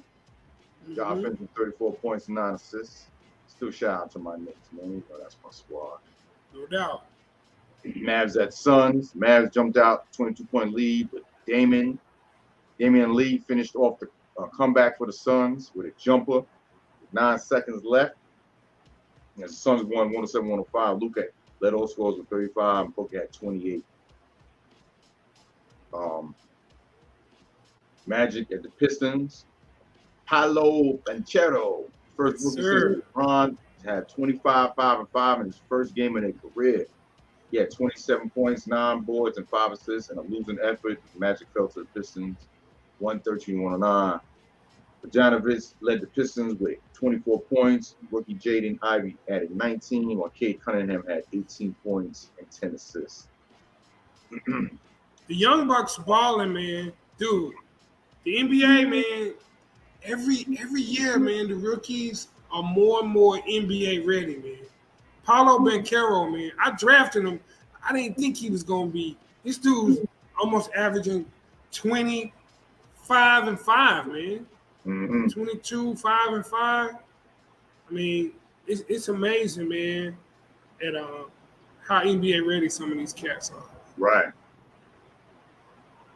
Yeah, they don't look like deer in headlights. They look like they don't, man. Ready. Like they we've don't. been NBA ready for a year. Benedict Mathurin looks good like that. Keegan Murray looks good like that. Jabari for Houston struggling a little bit, but I mean, dude, like they come in ready. Mm-hmm. Steve Nash fired by the Brooklyn Nets, and Udoka is hired. That's official. So I'm just looking in the chat. Chris says Adam Silver's trying to block him from getting a job. Now, I wasn't understanding that the NBA suspended him. The Celtics suspended him. Yeah. So that's going to be some contract stuff. That's going to be some contract stuff because they own his rights. Yeah, so, I don't understand that too. Like, how can you hire somebody that's been suspended by another team, not fired? That's weird to me. Yeah. Because you're technically still on the team. Yeah. And they said that they were giving them up with no compensation. So they may have to end up doing some type of trade to make it work. Because if he's under contract, remember, y'all, he was in his first year. He took him to the finals in his first year. He's under contract. Yeah. He's going into the second year of a contract. He's not going to be able to just like let him go like that. They're going to have to do a trade. He might be trying to block it for that reason. I don't know, man. But I don't see if the NBA can't suspend him. The Celtics can suspend him. What I'm not feeling, bro, is this whole thing is even a controversy. This dude, he did not sexually assault this woman. He did not sexually harass. They had a relationship, both of them. Yeah, his name is being dragged in the mud. Yeah, he was engaged. Well, I don't know if he still is engaged to Nia Long, you fucking dummy. But she was married. Yeah. Yet, nothing about her. I don't care if she's supposed to be a subordinate or whatever. And so what? Rumor she was married to the president of the organization. That's what changes everything, Tiger. They're not gonna drag his wife through the mud. That's behind closed doors. He giving her that. He cutting her credit cards up and all kinds of stuff, cuz. But they definitely shipping him out. Or he knew about it also. He was on that weirdo shit. Could have been. And he got out. Because how did he get out? Did somebody tell? Like, what? Oh, it was the Nets. The Celtics found out and told him to stop, but they kept doing it.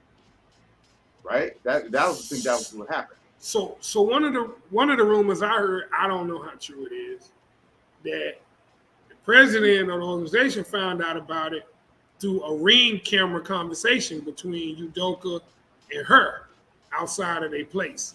And if that's the case, that's really sloppy. But wait. For how?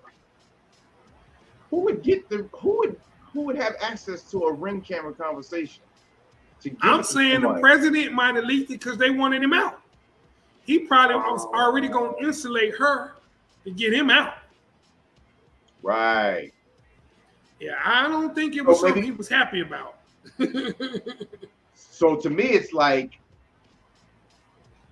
so you suspected it. So obviously you had it on recording and then you put it out. Because, you know what I'm saying? I'm thinking like some regular shit. Like someone comes here and drops off an Amazon package. We got cameras that record, whatever.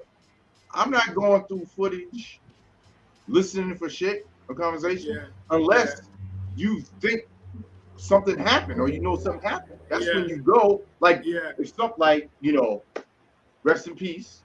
So what's the name? Kid from Amigos. They've gone through the footage to find out. If nothing happened, no one would be going through the footage of the dice game.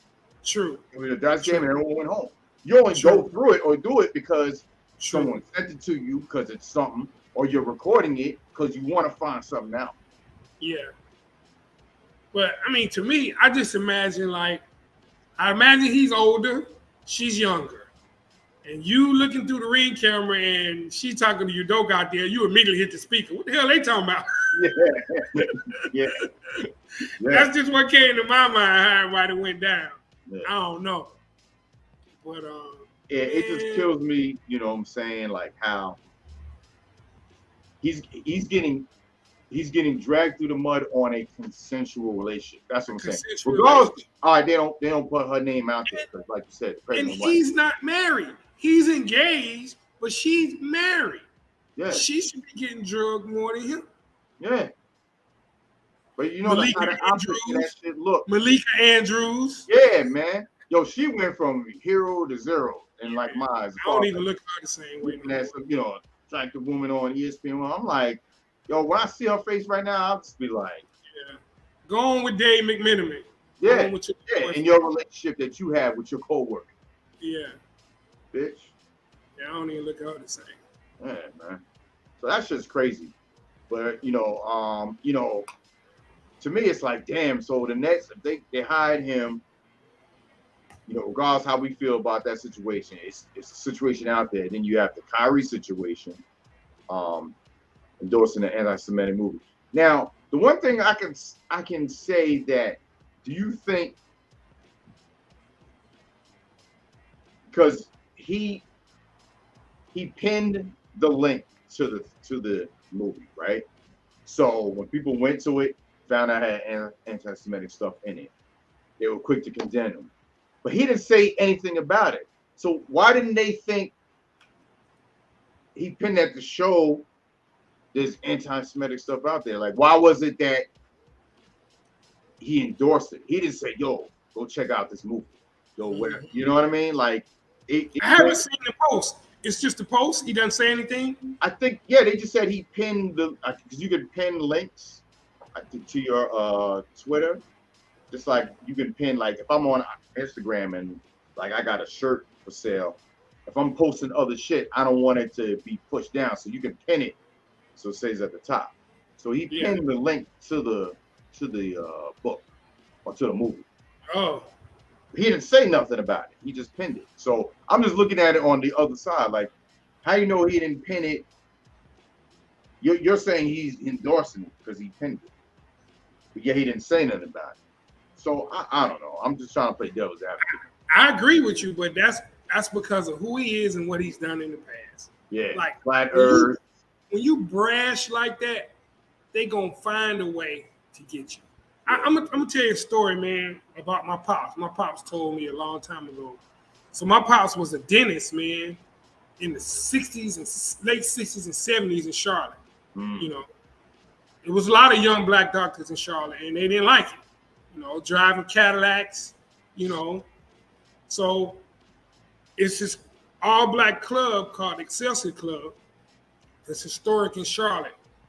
It's on Bates Ford. So to get to the neighborhood we lived in, it's an all-black neighborhood, the police used to set up roadblocks right there before you get to the all-black neighborhood. I grew up in a neighborhood called Hyde Park in Charlotte. So they caught one of my partner's pops. It was assistant principal. They caught him coming. He got a DUI. It's all on the news and everything. So my pops, everybody was aware. He just let my mom drive. So one night, my mom's driving. She hadn't been drinking, and they were coming home, and they had the checkpoint set up.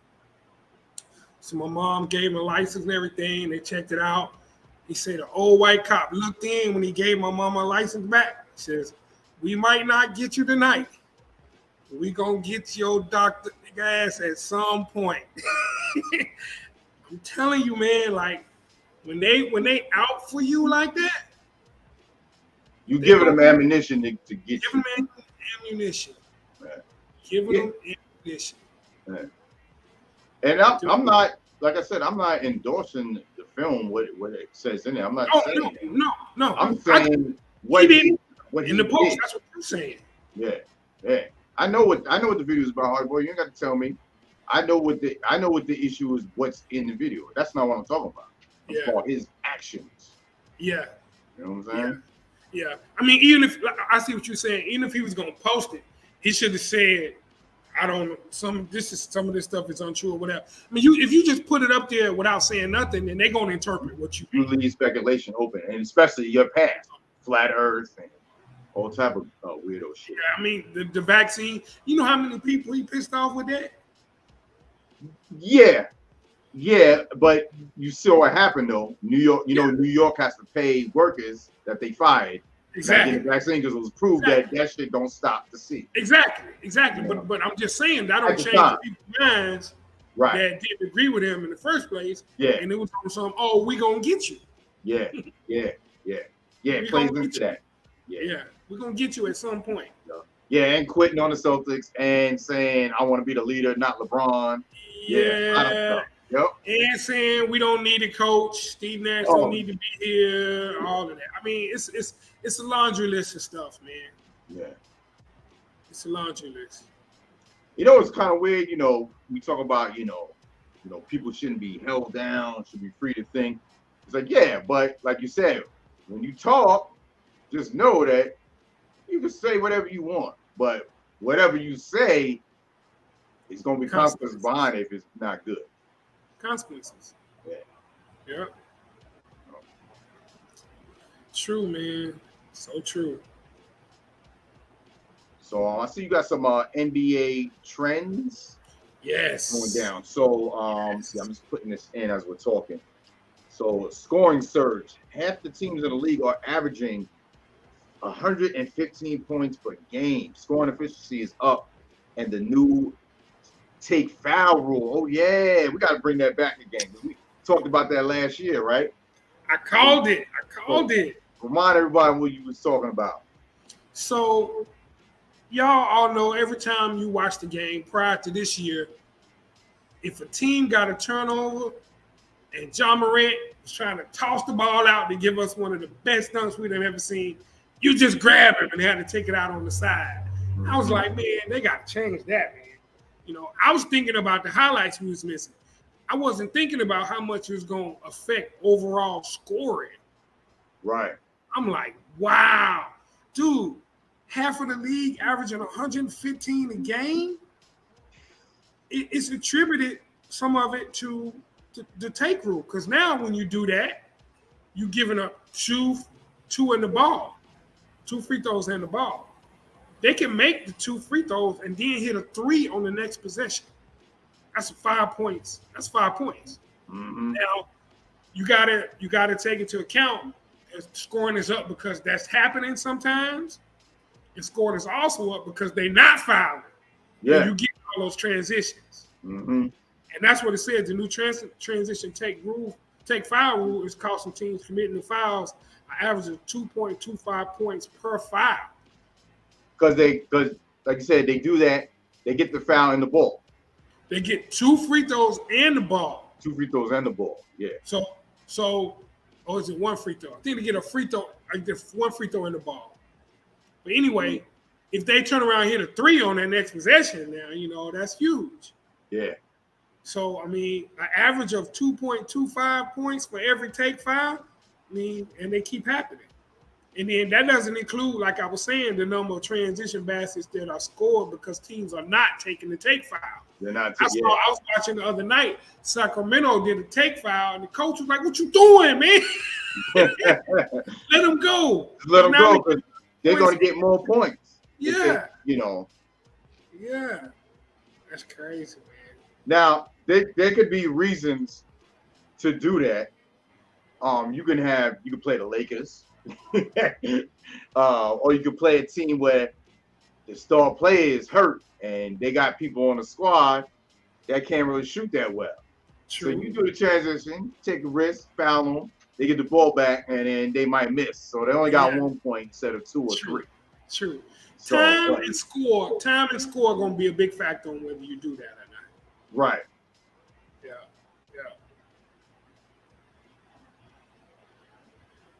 Then I got some surprise teams. Teams off the great starts. Some good starts, man.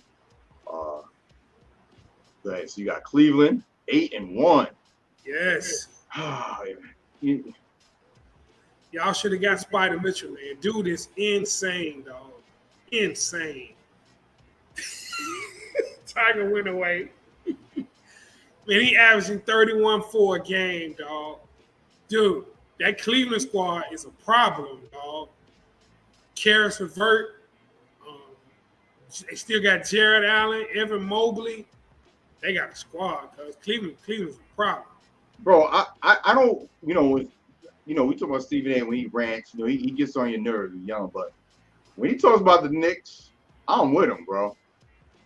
I'm with him. I'm with his disgust on what they have not been doing, how they keep messing up, getting people.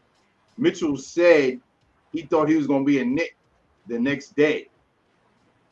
You know what I mean? Like, bro, I'm with him when he's pissed off what this franchise has not been doing. You know what I mean? Like, that's why I had to the count, because I was like, it's sickening, and that piece of shit owner. You know what I mean? Yeah. He's not gonna. So it's like we gotta catch him in some Donald Sterling shit or something to get his ass the fuck out of here, because he's not going anywhere. Because they're making money regardless. New York, one of the number one markets. People go buy tickets. As bad as the Knicks been, the people still be at the Garden. So you know what I mean? Like it ain't no matter to him. They went on losing. He's still gonna make that money. Yeah. People ain't gonna band together and be like, "Yo, we're gonna protest and not go to the game." They're gonna go. They're gonna go. Yeah, they're gonna go. Ain't no camaraderie, none of that bullshit. So, man, Brunson is not it, man. That right there, that was a nepotism move, man, because his dad is on the staff.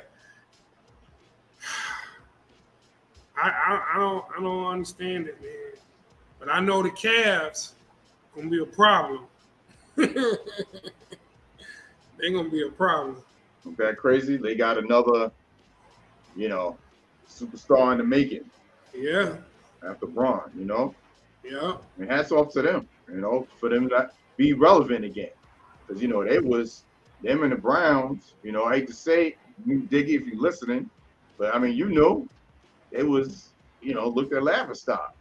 LeBron brought them into prosperity, so it looked like Spider Mitchell will do the same thing for them. Hats off for teams that been like that for years and can turn it around. You like to see stories like that, unless they're from Boston. So that was a dig towards the Mario.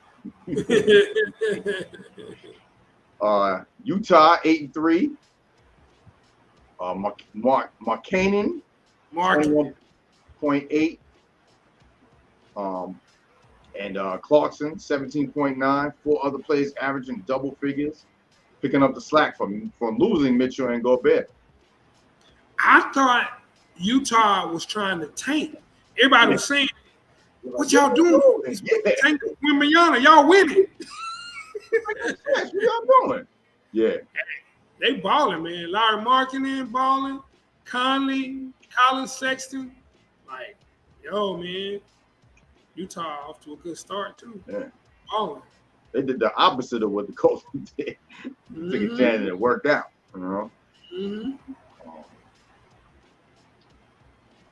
Portland 6-3. Blazers got off to a 5-1 start for losing Dame to injury.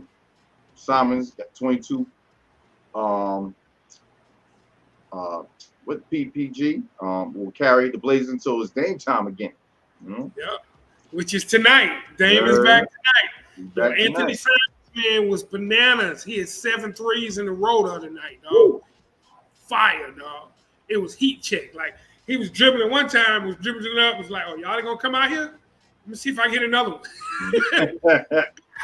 I was like, whoo. Shaden Sharp from Kentucky. He's a rookie that signed with Kentucky and never played a game. Got like a 42-inch vertical, man. This dude, man, Dame is trying to work on him. But like, Shaden Sharp, you got to keep an eye on him. He's going to be nice. Portland look good, man. Nurkic still doing his thing. But they're going to go as Dame go. Dame going to have to be healthy. Hardy boy, I tried to tell you the Rudy Gobert trade made no sense, man. Because y'all can't play him and Big Cat together because it's mismatches. They're going to keep putting y'all in pick and roll until you get somebody on both of them. They're going to take them in perimeter and dance on them. I said it, man. I didn't understand that, man. I mean, to get the bang for your buck, they need to play at the same time. But, like, the way the game is, man, you got fours that are stretch fours. And when Gobert gets on them, man, they don't do them but back out to the three-point line. Everybody get out the way. It neutralizes him being the shot blocker because you pull him away from the rim. No, man. Cover this last one real quick. I gotta run real quick. Okay, go ahead. Right back. Yeah. San Antonio. San Antonio. So they 5-5. So the record doesn't look good, but they're young. Keldon Johnson, Devin Vassell, Jacob Poeltl. The Spurs. It's a lot of good teams, man, that the record doesn't really show, but you got to kind of see them play versus last year, like Detroit, like OKC, like they it's not necessarily showing up on the record, but the way they lost last year is different from the way they losing this year. Obviously, like when they get into the fourth quarter, I was watching OKC in Miami. It was a close game in the fourth quarter, and Jimmy Butler was like, y'all young boys don't know what to do. It's winning time right here. It's winning time. We start taking them down in the box with that turnaround jumper. But, like, yo, man, I mean, the youth movement is real in the NBA, man. I think we're facing the beginning of the changing of the guard, man. When you start to look at Bron, KD still putting up buckets and everything, but, they losing the step. Clay losing the step. The changing of the guard has got to happen. Trey Jones, facts, Hardy boy from Minnesota, doing this thing. From Duke, Trey Jones from Minnesota and from Duke, doing his thing, man. Chris, facts. Feel bad for Josh Primo. I got a lot of questions about the Josh Primo situation, man.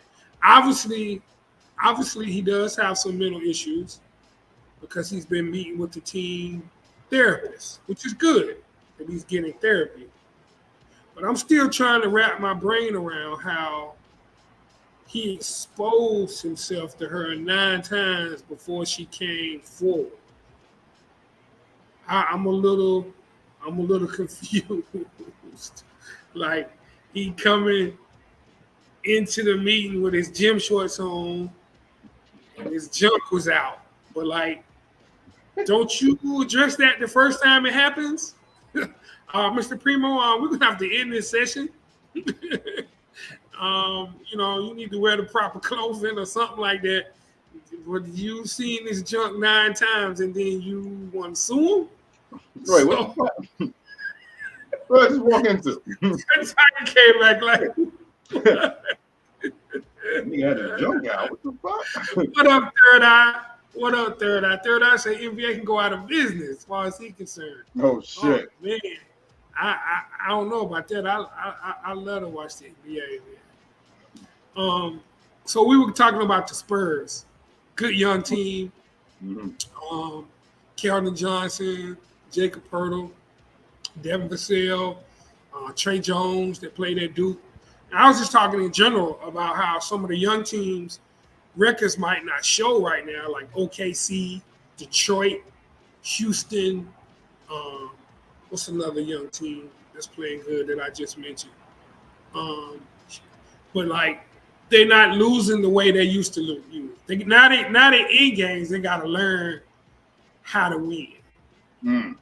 I was watching OKC in Miami. They were close game, 2 minutes. Jimmy Butler got the ball. Was like, let me show these little young boys what winning time is about.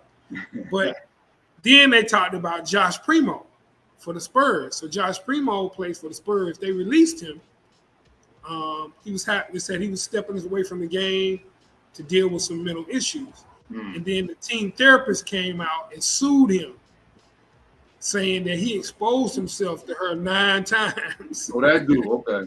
Like during the session? Yeah, that's what I was saying. Like, what's going on, man?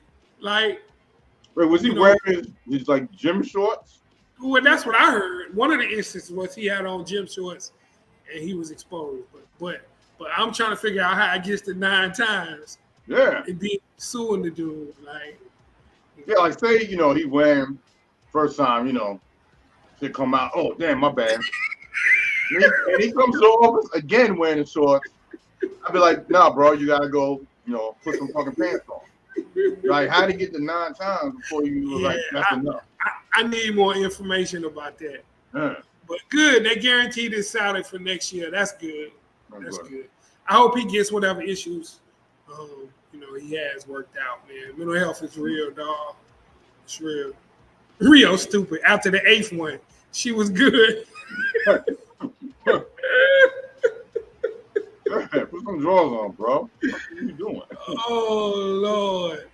Yeah, man. That I need more information on that before I can talk about that. Slick Nick said she liked the prick and roll. Y'all stupid. Y'all crazy, man. So we got some NBA trivia. Boom, bow, bow, bow, bow. You know how we do it. Please see some of the dope trivia. Yeah. Who's the only NBA player to win a championship after their 20th year in the league?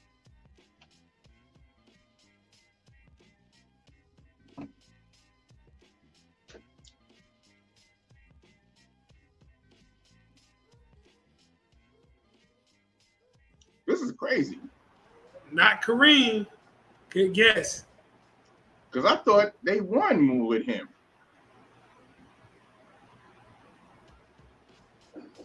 You know what I'm saying? Yeah. Yeah. But a lot of people forget he was on that team. Me too. That's what I was like, because I was like, wait, did Quinn City put the right name in there? But not Dr. J. Come on, look at this dude, man. Look. Chris. You know it. Chris.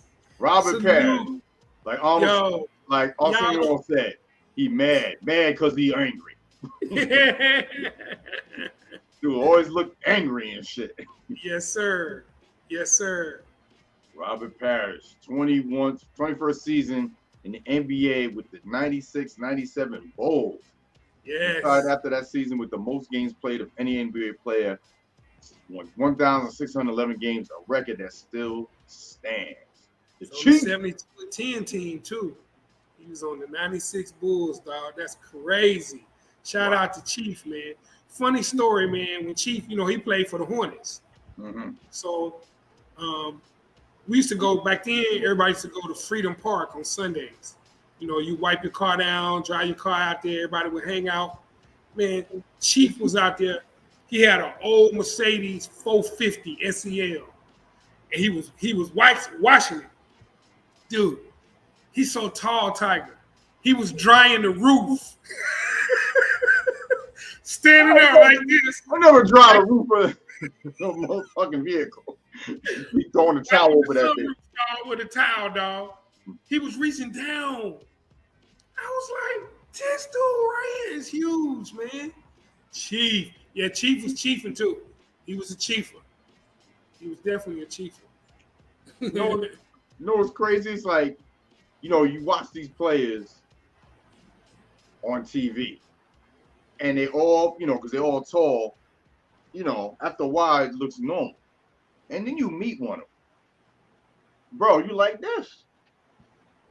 Yes, and sir. You on a talk show and you see an average motherfucker that's 5'11", 6, and these motherfuckers are tower over him. That's when it really hits you like, yo, these motherfuckers is really tall.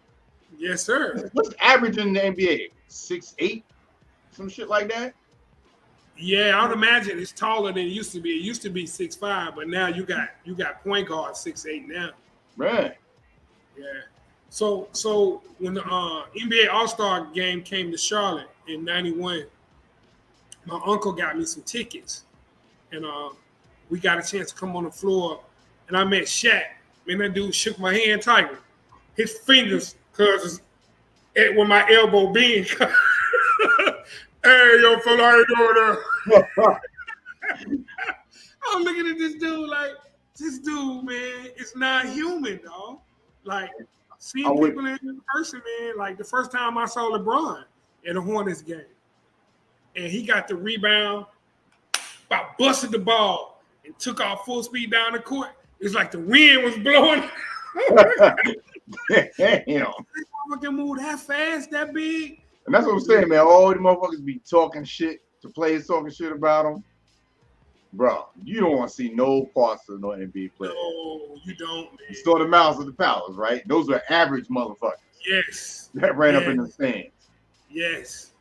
You don't want that smoke. You got all that mouth about what they can and can't do. Mm-hmm. Yo, shit, they said they was going to almost stop a game because some fans were throwing batteries at LeBron. Batteries, bro. Recently, this year? I saw something, when I was clicking to find shit. They said Lakers fans been wilding like that. The game almost got halted because batteries were thrown. Bro, if I was a fan and I saw a fan throw a battery, I'm hooking off on that motherfucker. Bro, how you can hurt somebody, bro? You hit them with a battery. A battery, bro. You put somebody's eye out, man. Anything, like, what are you doing? These some bitch ass people, bro, in them stands for real, bro. They really take it too over the top. And then when you go to an NBA game, if you sitting close enough, man, when they all on the court, on one half of the court, they make the court look small. Yeah. It's crazy, man. Yeah. Like Sean Bradley was playing against the Hornets. Rest his soul. He passed too, right? Sean Bradley. And he was going under the lane, cutting through the lane, and the Nets was hitting him in the face. I'm like, yo, you see that? Yeah. This dude, the Nets was hitting him in the head when he walked under the goal. I was like, this is incredible, man. Yeah, world meta peace. Yeah, he's a good guy, man. He's a good guy that got caught up, you know. Yeah, man. When that shit happened, he got labeled. Yeah. He's a little, you know, he's a little wild, but you know, he's a good dude, man. Yeah. But back in the days, though, man, when we had the Hornets the first time, and we had Muggsy Bogues, dude, nothing was funnier than Magic Johnson backing Muggsy Bogues down, cuz Muggsy Bogues was pushing on his thigh like this, trying to stop him. Hey, man, hey, little man, you got it, yeah. Yo, man, you can't do nothing but laugh, man. He's like, oh my God, man, Magic just bouncing, looking like throwing a hook pass over his head. He ain't blocking nothing. I mean, Muggsy was strong now. He put 2 feet behind himself and was trying to keep him backing him in and pushing on the back of his thigh. Oh, man. When it was in his face, I was like, yo, switch, man. Switch, man. Don't let him to be 5'6" in the 5'3". NBA. He was 5'3", Tiger. You might as well have been 5'3", 5'6". It's just 5'3", like, dog. Yeah, in the NBA, like, you short as shit. And you in the NBA. Yeah. Muggsy was that dude, though, man. I was about to say, to make a name for yourself, Spud Webb, these short dudes that short and can play. That's giving them something. Spud was 5'7" and had major hops. When he won that dunk contest. That's why he looked so ill, because he's so, so far when off the ground. Motherfuckers be dunking in the dunk contest, I'm like, that shit don't look ill. Like, yeah. I had the Spud Webb poster, man, in my room when I was young, with him yoking it. Man, his feet so far off the ground, it looks so dope, man. It looks so dope. Yeah, Allen Houston. Yeah, well, I met Allen Houston. He was friends with the owner of a job that I worked at in Melville, Long Island. He came to the job. It was like walking through.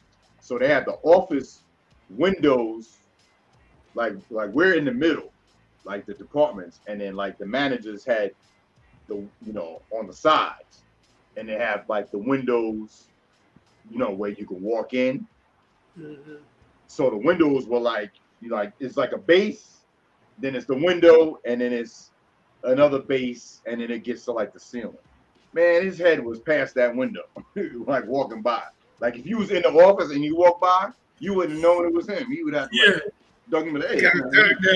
It's crazy. It's like, damn, this dude, and he ain't like, you don't say, oh, he's a tall dude, but yeah. Seeing him in person is crazy. It's ridiculous, man. You take for granted, man, the talent, speed, and size, man, these dudes have. Back. I see you got baseball in here. Can we can we skip to the World Series? Do we have to talk about the first round? Fucking. I'll let you handle that. I put the information up there. You can give it out as you like. I just want to cover. At the end, I got a little dope part about Dusty Baker. Oh, no doubt, because I got his picture. I'm definitely gonna show big shout out. You know what I'm saying? Dusty Baker winning the World Series. You know what I'm saying? The Houston Astros, they beat Philly. After, the Yankees got swept. Oh, God, so hard to talk. Then Philly beat the Padres. Phillies, they took a 1-0 series lead. Big 6-5 win. They homered in the 10th inning. Astros tied it 1-1. Struck out 11 batters. Phillies blanked the Astros game 3-7-0. Tied the World Series for records. Home runs with 5. Then the Astros in Game 4 came back through the first combined no-hitter in the World Series history. Tied the series. But, it was combined no-hitter, but, they didn't have one pitcher throw a no-hitter, you know what I mean? There was a pitcher by the name of, I think his name was Larson, I think. He played for the Yankees. I think he threw a whole no-hitter, but, we won't bring that up. Verlander finally gets a World Series win after took a 3-2 series lead. With a 3-2 win. Then the Astros pitchers struck out 12. Only gave up 3 hits. Astro batters had 7 hits, including a home run by Alvarez to win the World Series 4-1. Salute to Dusty Baker for winning the World Series and a manager in a series that had no American-born black players. That's the part for me right there, dog. On top of him being the 3rd black manager to win the World Series, he did it in the World Series where there was no American-born black players in this series, man. Yeah. That's crazy, man. Yeah. I'd be the ultimate hater if I didn't acknowledge that. You know what I mean? Yeah. Shout out to Dusty, yo. Yeah, man. Real talk. Yes, Don Lawson, 1956. Perfect game. Yeah. All in. So try to do that next year. So try to use one pitcher to play the whole game. Do that. I know, Hardy Boy. I'm just adding a little spice to my hate. Oh, Hardy Boy, y'all can have Garcia.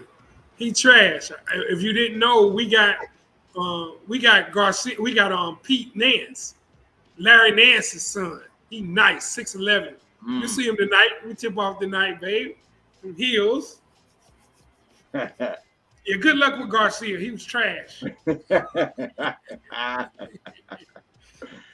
Yeah, right to that. We're gonna go right to college hoops. Yes, sir. College hoops tips off. So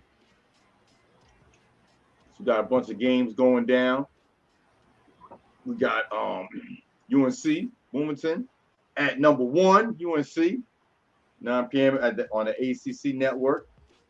We got Howard at number 4, Kentucky, 6:30 p.m. SEC Money game. network. Money game. HBCU money games tonight. They get no checks. They get them in basketball too. That's right. Jacksonville at number 7, Duke. 7 p.m. ACC network. Omaha number 5. Kansas, 8 p.m. ESPN Plus. North Florida at number 2, Gonzaga, 9 p.m. North Carolina Central, 2 at number 18, Virginia, 9 p.m. What's this? The ACC Network X? Yeah, that's the one, the streaming network. They got a streaming one. Oh, the streaming. Okay. Mm-hmm. FAMU at number 21, Oregon at 10 p.m. Money checks. Mm-hmm. Get that money. I hope we get an HBCU upset somebody though. Get that money and get the upsets. Word. Another tidbit about hoops. Check out Jackson State's women's hoop squad. They're gonna be off the chain. Hardy boy, I know you follow women's hoops. They trying to do the same thing Prime is doing in football. They trying to steal recruits from UConn and Tennessee and Baylor. Like, dude, Jackson State's female coach, women's basketball, she been hanging with Prime, dog. Check them out. They got a little series on YouTube with her, too. Nice. It's got to follow Jackson State women's basketball, too. Also, tonight, Tiger, check out, I put it in the chat, check out those new Jordans Carolina wearing tonight. Special edition Jordan 4s, baby. Or, wait, let me find Check a picture. I put them in the chat today, dog. Special edition 4s. Special edition 4s. Look in the chat. Well, I don't know if you can pull it up that way, but it's got the Argyle on the sole, dog, going around the sides with the Carolina blue and the gray. Woo! Them things fire, Carl. Nah, Slick Nick, these new. This just came out today. I think we're wearing them tonight. I can pull them up on my phone too. You can't get them, but you can probably pull them up there better. Let me see. One of these is right here. Oh no, that's 2019. We got 2022s. You can't see them on my phone. It's a glare. Yeah. It's a glare. Them Jones fire. They got the Argyle on the sole with the big Tar Heel on the tongue. It's sweet, right? Nike released a special edition North Carolina Tar Heels. This was September 14th. It says it made from kangaroo, bison, a beanie, and a halter top. Word? Human made. I can't get them to you. I texted them to you. You can't pull them up that way though, can you? Oh goddamn, my phone went dead. Yeah, I'm trying to find a picture of them on online because I can pull it up. I'm actually on the Nike site right now. Yeah. Okay. This was on my Carolina Bleacher feed. Let me see. This was 9 hours ago they dropped. Slitnick, yeah, some meat from McDonald's. These? Fat. Nah. Okay. That's not them.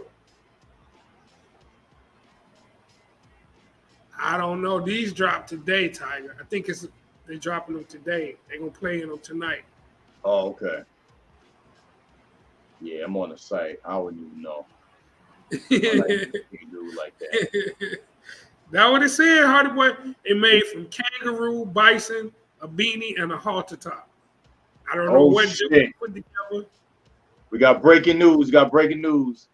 Coach 30 just dropped LSU versus Bama. Yes. Ooh, please show me how Nick Saban having a doggone aneurysm on the sideline. I don't know why I'm laughing. Miami coming soon. We probably gonna put ours out tomorrow.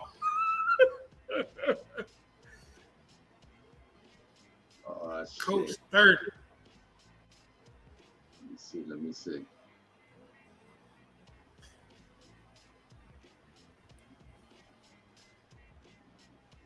Yeah, they hard, man. I don't know who made those right now. Oh no. Yeah, I got it. All right, I'm about to download this shit right now. Ooh, I'm glad I can watch it with y'all for the first time. Yeah, I definitely have not seen this one. Man, good looking, bro. Good looking out. Coach 30 alert.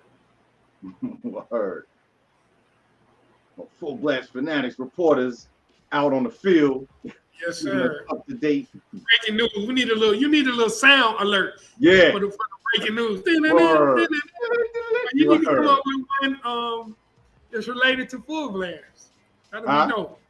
You could come up with one that's related to Full Blast. Any. Full Blast alert or something. Yeah. Okay. Yeah. I'm gonna make up something for next week. That'd be dope. All right, this shit's almost done, y'all. Be patient. I know y'all waiting. No doubt. Here we go. Nah, I'm hyped about tonight though. Like, NBA, college hoops, Monday Night Football. Monday Night Football, yeah. All jumping off. We got Saints and Ravens tonight playing. Saints and Ravens. I'm gonna take the money. I'm Birdman. Just know I'm rubbing my hands during the whole game. Chris Olave and Justin Tucker. But I need 5 points or something like that.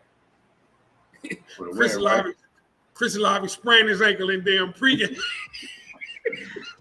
Bro, I had one of my goddamn nights. Word. All right, y'all. I got it right here. Alabama versus LSU. We're going to do this a lot more. Hey, this is why you came here. The hell yes. Man, we should have killed them Tigers. Like Joe Exotic. All right, 2nd and 15, right? Take a look at Peters.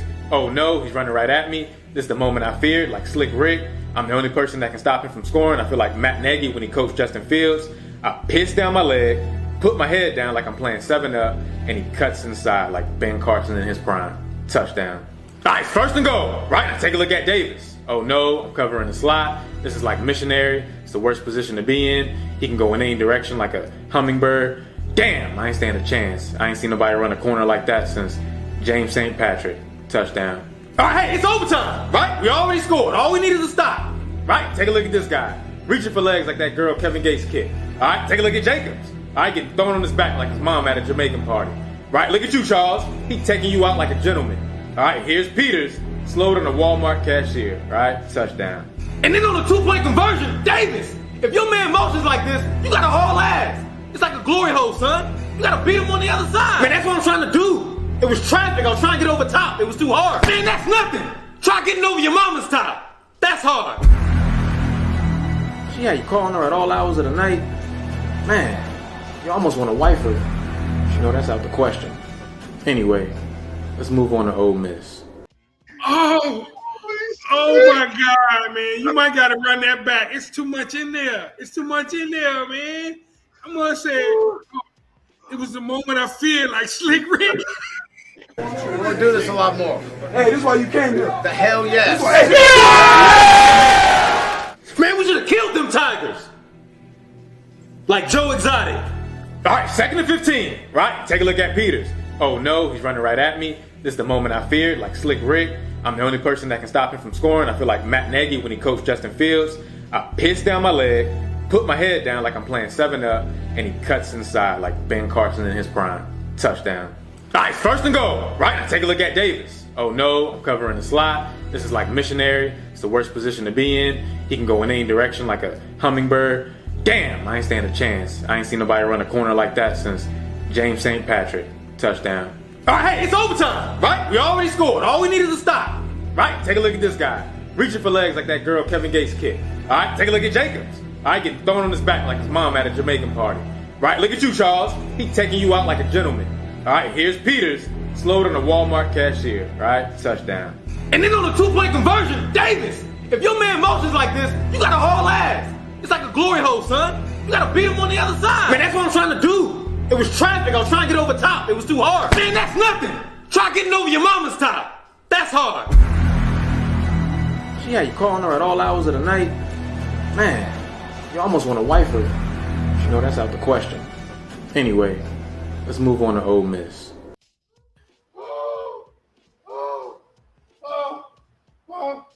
I feel like Matt Nagy coaching Justin Fields. I didn't see nobody run the corner like this is James Patrick and Power.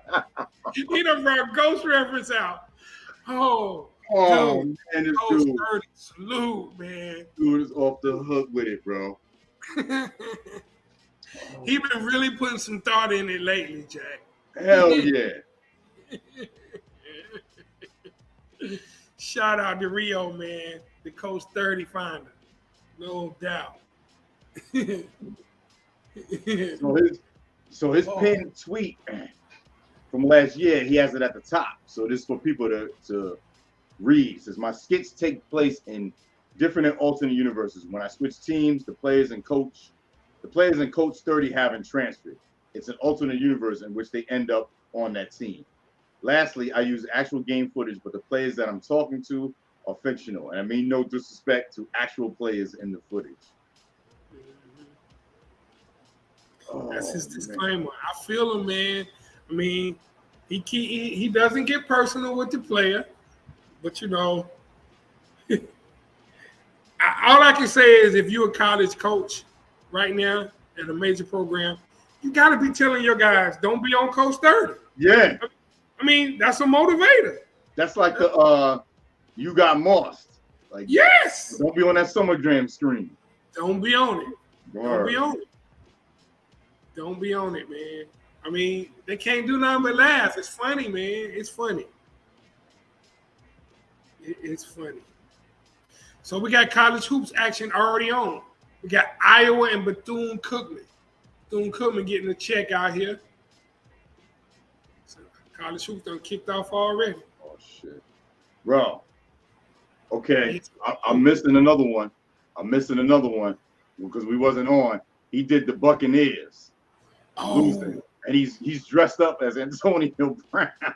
He's dressed up as Antonio Brown. I gotta download this one, bro. I got to play this one. Oh, I haven't seen that one. When they lost to the Panthers? I think so. Let me see. Salute, Sneak. They definitely lost. Check in. Oh, it's definitely a loss. Yeah, he definitely got him on there for a loss. Thursday night football. That looks like the Ravens. Well, they lost three. They lost to the Panthers. They lost to somebody else after the Panthers. Yeah. This is the Ravens. Ravens. That was Thursday. That was last Thursday. I think. Yeah, a few we missed. Yeah. What up, Sneak Mobile Tech in the building? Salute. Power 600. What up, man? Salute. Man. Yeah, he's dressed like Antonio with those fucking Star Trek shades on and shit. Oh, yeah. Yeah, man. I'm surprised he ain't got us yet because we right for the taking. We right for the taking. Here you go. All right, guys, game just started. Right, and already y'all digging yourselves into a hole like Stanley Yelnats. All right, the returner's waiting to field the punt. Right, and Peter just hits him like a Powerpuff Girl, right? Watch the ball bounce off like a alpha particle. Ravens ball on the 6. All right, 1st and 10, right? Quarterback keeps it, right? And y'all are killing me with these missed tackles, right? Wait, E2? Damn, I feel like Julius Caesar. All right, look at Charles. He pushing you like P. Free gonna wanna. All right, the pass to the flats, right? Take a look at Charles. I know I'm responsible for the back like the caboose in elementary school. All right, but I'm nice and slow like Usher's courting process. So I just let Drake in like Rihanna. Touchdown. This guy doesn't even play for our team anymore.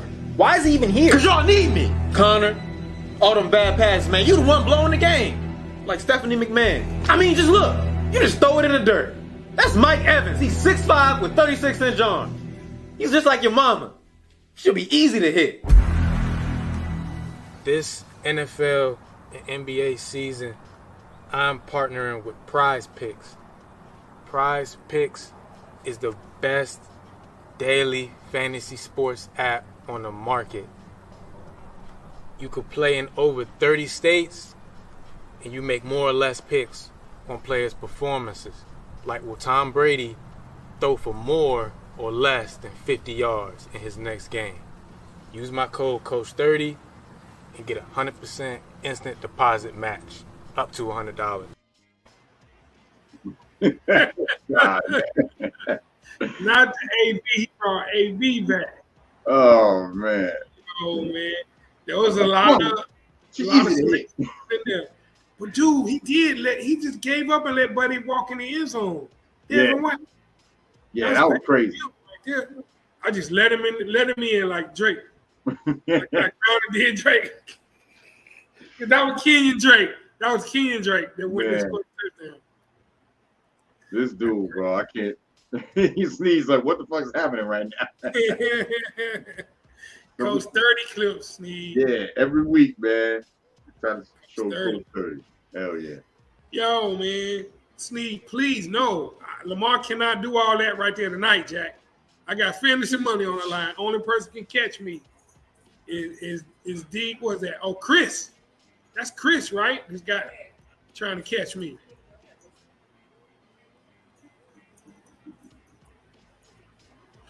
I don't need all of that to happen.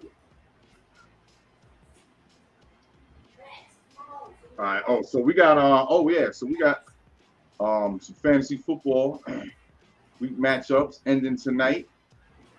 Got Queen City G at 8-1, 145 points. Got 2 players tonight versus Darius, who's at 1-8, 121 points. We got myself, DJ Tiger at 4-4 with 108 versus West Coast Chris at 4-4, 76. We got 3 players tonight. So unless they call the game, Chris is probably gonna win this. Hardy Boys at 1-7 with 120 points. He got the Ravens defense tonight going against D. Malley with 125 points. He was at 6-2. So Ravens defense, they play like the Patriots did, Hardy Boy will come out with the victory. Or just at least just play a normal game and don't lose points. Slick Nick at 6-3 with 132 versus Tigers at 5-4 with 115. So Slick Nick pulls out that victory. Nuke Diggy at 6-3. 148 versus KO at 2-7 with 76. Man, I know KO was pissed about. He had, I think, Matt Stafford at 9 points. Man. It's been a rough year for man. Yeah. It's been a rough year. Yeah. He was traveling, he missed the draft. That got him behind the ball. That's right. Yeah, I forgot about that. But, and then we got the basketball matchups going down. Do your lineup. I started slacking. These are from last week. Yes. Yes, indeed. Yes, this is last week's matchups. Let's put it in here real quick so y'all can see it on screen. I got off the snide, Hardy Boy. I got me a win, baby. 1-2, 1595 versus Young De La at 1-3 with 1298. Darius at 3-0, 1878 versus Zay at 0-3, 1558. Nuke Diggy at 3-0, 1952 versus Hardy Boy at 1-2, 1446. Ed Santos 2-1, 1609 versus Cooks at 2-1, 1446. Slick Nick 2-1, 1573 versus me at 1-2 with 1464. Somebody knocked Darius off, man. Darius got a squad. He talking junk at the rec too. Oh yeah. He's not doing good in football. Talking junk. He said he's trying to get it back in basketball now. Get it back. He's trying to get it back. All right, y'all. You know we got this segment going down, and I'm gonna tell y'all right now. After these bars, I got one more of Coach 30, Southern versus Jackson State. Oh, I ain't word! That one either. I ain't see that one either. But yeah, yo, we got this. You know how we do with the sports bars trivia question. Queen City comes up with some of the dopest lyrics by MCs. You know what I'm saying? Playing the beat in the background, Hurricane G. Rest in peace, Queen. Word up. We got we got 3. We got three bars going down. Want to read these off, Queen City? You got them pulled up? Yeah, I got them pulled up. All right. You're going to put them up there too, though, so they can see them. Yes, indeed. All right. So the first one. And you know, hold on. All right, I got it. And you should know we pitch these rhymes like Smokes, like Glavin, like Maddox in 95. Oh, Baseball reference. Yeah. Baseball reference. This is for the World Series. And remember, I try not to pick the same artist unless it's Griselda. I try not to pick the same artist twice. Try to spread love.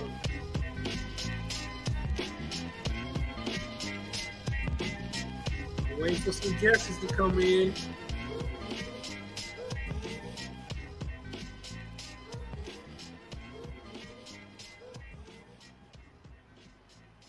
This dude right here is so deep too, man.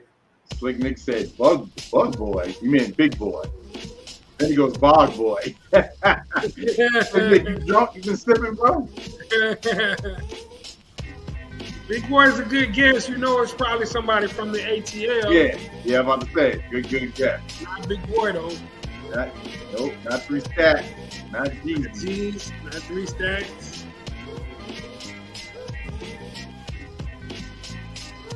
Dude is straight up deep, too, man. Straight business-minded, too.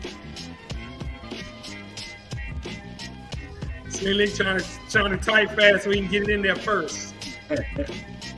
Oh shit! Power 600. Power 600. Power 600 with it. Salute Power 600. They go by Run the Jewels, baby. Run the Jewels. Run the Jewels. Shout out to Killer Mike, yo. Yeah, man. Shout out to Killer Mike. Word up. All right. Got ball number 2. Slick Nick said Chameleon.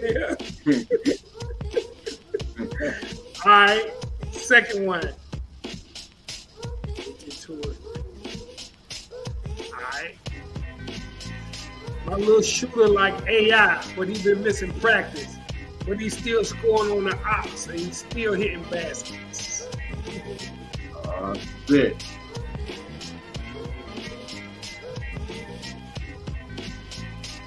My little shooter like AI, but he's been missing practice. But he's still scoring on the ops. And he's still hitting baskets. So, ops is new slang. So that ought to give you a hint. Mm-hmm. Nope, not Luda, not Beanie.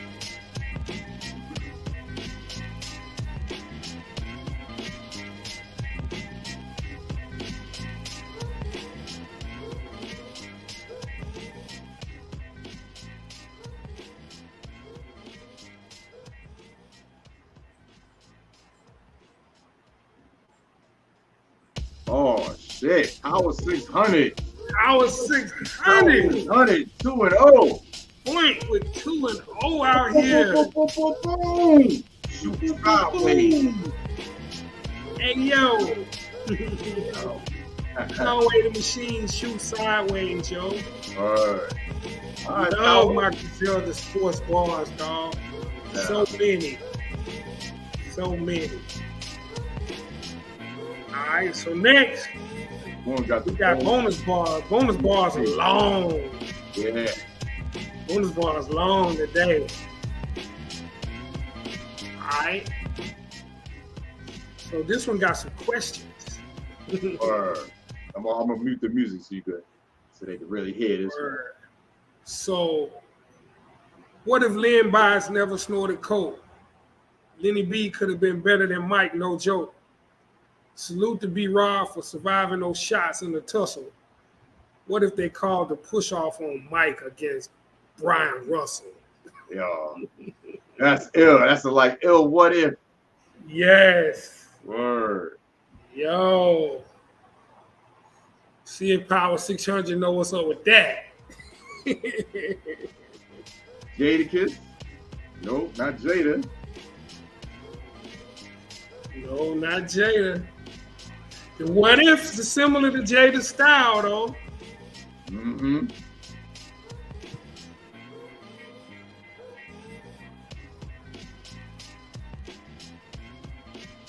I'm counting on Hardy Boy to get this one. Him or even Rio. Nas, nope, not Nas.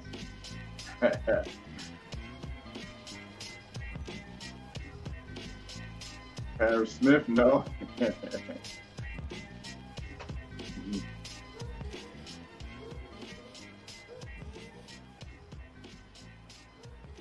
Common, nope, not Common. Not Common.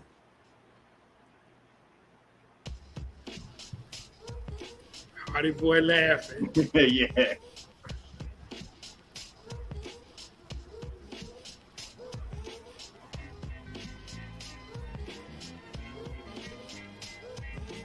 I'll give you a hint. He should be signed to a major. Word up. MC Ren, nope, not Ren. Dude, no need for LOL. MC Ren's nice. Oh shit. Hardy Boy. Queen CDG of the Fullblast Drive with the bars. Queen City, bro. Word up. We need to get you a record here, bro. Better than that trash they play. Just be coming to me, man. I want to put them all together. We're gonna have to get together. Word. I want to put them all together and kind of see what kind of delivery I can put on it. That's ill. That's ill. Word. Because by now, I mean, I got a bunch of them if I put them together. Mm-hmm. Power 600. Salute, man. I throw some in there, man. Hey. I'm gonna start mixing them up though. I ain't gonna always do them last. I said that last time. I know you feel good though. They were saying some top tier lyricists right there. They were. They were. Man, Paris, that's dope. At least they weren't like, Kashi, somebody. You were like, damn. Gotta change the answer and shit. I try to use current stuff, man. Like my boy Brian Robinson just got shot for the Commanders. Yeah, that's what B Rod was, and I threw in there. They survived. Word. Then I was just thinking too, like, what if they called the push on Mike, yo? Yeah. They call the push on Mike on Brian Russell, dog. Shit changes. That's like, remember that commercial they had? They finagled the video when he took that shot. Remember that 4-way shot in the playoffs? Yeah. And it went in, and I forgot who it was. He was like, Craig Elo. Yeah, and Jordan was like that, and they did it where he missed. Yeah. And Jordan was like, I was like, yo, how they do that shit? And Craig Elo was celebrating. Yeah. And I seen that. Somebody photoshopped that real good. Word. I know what you're talking about. That was an editing. That's dope. Yeah. You dope, you do something like that, you know what I mean? And then edit, like, do video clips at the bars when you're saying it and make it happen like that. I think that would be dope. That shit would trend for real. Facts. Word up. Word. Appreciate y'all, man. Yeah, man. We knew this was gonna be a nice long show, but we got a lot to cover. Did a lot to cover. We were out and stuff, so but we'll definitely be back weekly, giving y'all the NFL weekly updates on Sunday as well. And definitely got some more things I want to throw in as far as the show. Different stuff. Be dope. Bring more different type things and stuff. Word. Sports trivia too. We was talking about doing. Demario wanted me to throw that bonus in there. I'm just gonna toss it out here and see if who can get it. So Rio, you off limits on this one. All right, check this out. This is a bonus trivia question. What famous actor from a sports movie played linebacker for the Oakland Raiders in 1971? Yeah. What famous actor from a famous worldwide sports movie played linebacker for the Oakland Raiders in 1971? It's gonna mess your head up. Ty, can you get the picture? Yeah, I'm pulling it right up. They're gonna wild out. This is some real shit. Bro, I'd love to get that jersey. I know, right? I did not know that, man. It just popped up on my Pinterest, man. I was like, yo, that's crazy. Nope, not Good Jim guess, Brown. Jim Brown. Good guess, Slick Nick, with Jim Brown. Yeah. Good guess. I mean, okay, I'll give you another hint. It was a sports movie that had sequels. Multiple sequels. Hardy boy got it. Salute. AKA Salute. Apollo Creed played for the Raiders. Chris, did you know that, dog? That's crazy.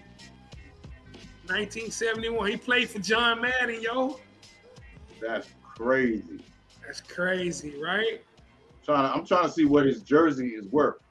He's got a signed jersey as well. Word. Apollo Creed out there for the Raiders. That's dope. Oh, okay, this site wants me to sign in and create a goddamn account to see what it's worth. Man. Oh, yeah. All that shit. I'll find out. Shout out to Rio, man, for reminding me to share that with y'all, dog. Word. Sure. Super dope. Yeah, y'all, thank you for tuning in. Yo, we're going to end it off with this last Coach 30. This is film of, what I say, Southern? Yeah, Southern. Southern Jackson State. Yeah. You know, I seen this one. This one good. Oh, you did? So, okay. Yeah. I know they were talking smack. I saw the players was like talking mad disrespectful and shit. Oh, they were. Everybody they play does that. Till the ball get kicked off. Yeah. Oh, Deshaun's playing tonight? Oh, shit. Okay. All right, y'all. You gonna take your chain, hoe ass. Daddy got a broke foot. I guess things ain't go according to plan, huh, Peters? Man, we was hanging in there with him at first. Yeah, and that lasted about as long as Chris Brown and stomped the yard. All right, 2nd and 3. Right, quarterback steps up like Channing Tatum. All right, take a look at this guy getting thrown around like an overused word. All right, take a look at Peters. I'm terrified. These guys are much stronger than I anticipated. He got me hemmed up like the dry cleaning lady. Right, here comes Deion's son. These boys are rich. Only Sanders or more chicken is the colonel. I try to catch him. All right, but the only thing I run is my mouth. So he gets away like Casey Anthony. All right, now watch Jacobs. Right, the joke's on y'all. I already know I'm slower than Continental Drift. All right, so why even try? Let me just pull up like David Goggins or Birdman on the Breakfast Club. 42-yard touchdown. All right, 2nd and 6. Right, hand it off to the back. Right, take a look at Charles. I'm scared. This guy's bigger than me, stronger than me, faster than me. His swag surface much smoother than mine. Right, I try to tackle him. All right, but I piss down my leg and get my head pushed back like a Pez dispenser. Touchdown. All right, I'm Davis, right? I'm scared. The ball's coming right at me. I don't know what to do, right? I could jump up, maybe knock it down, pick it off. All right, but I'm not really an athlete, so I'm just going to turn around and watch this spectacular catch. Oh, my God, look at his feet tap like Charles Oliveira. Touchdown. DB's in this room. We got to create turnovers, fumble recoveries, interception. Maybe it's me. Maybe I'm not teaching it right. Need to bring Davis's mama in here. She show y'all how to grab some balls. Yo, that was in the chat. That's right. We didn't play it on here though. Yes. Yo. Pez dispenser. I get my head pushed back like a Pez dispenser, dog. He got away like Casey Anthony. Bro. Here comes Deion's son. They're all rich. They got more chicken in the colonel. This dude, bro. Oh man. Thank God for this dude. I'm looking forward every week now. Every week, Monday. y'all. We're gonna be playing Coach 30. Word up, y'all. Every week. Oh, man. Yo, salute y'all. We'll see y'all on the next one. Big up to the tribe. Appreciate y'all. Don't forget tomorrow, go down your version. I got a remix I want to do for Hurricane G. And I got some artifacts joints too I want to do as well. So, we lost Tame One, who was cousins to Redman. I didn't even know that. Word up. But Queen City, my brother, always, man. Thank you, my brother. No doubt, man. Be on the next one. Much love to everybody in the chat. Appreciate y'all tuning in. Rio, you asked me about the YouTube gaming thing, man. I don't know, man. Maybe next week. It's just so much. I got a lot going on plus hoops, man. By the time I get home on Wednesday, I don't know, man. Yeah, you ready to relax and shit. Yeah, but we're gonna get back on it, man. I want to maybe shoot for next week, Hardy. We go back with that GTA, and then I need to scoop up 2K23. We need to go ahead and get the current NBA rosters up. No And doubt. just start playing with some different schools, man. Maybe we'll let the chat pick who we play with, dog, or do randoms. You know what I'm saying? Mm-hmm. That's a little twist or something. And there's linked to Queen City's channels right there. So anybody in the chat, go over there and subscribe. Word up. Word. We're gonna come back though. I promise you. I promise, because I know it's fun, man. It's fun. Word up. All right, my brother. Peace, y'all. Word. Peace out.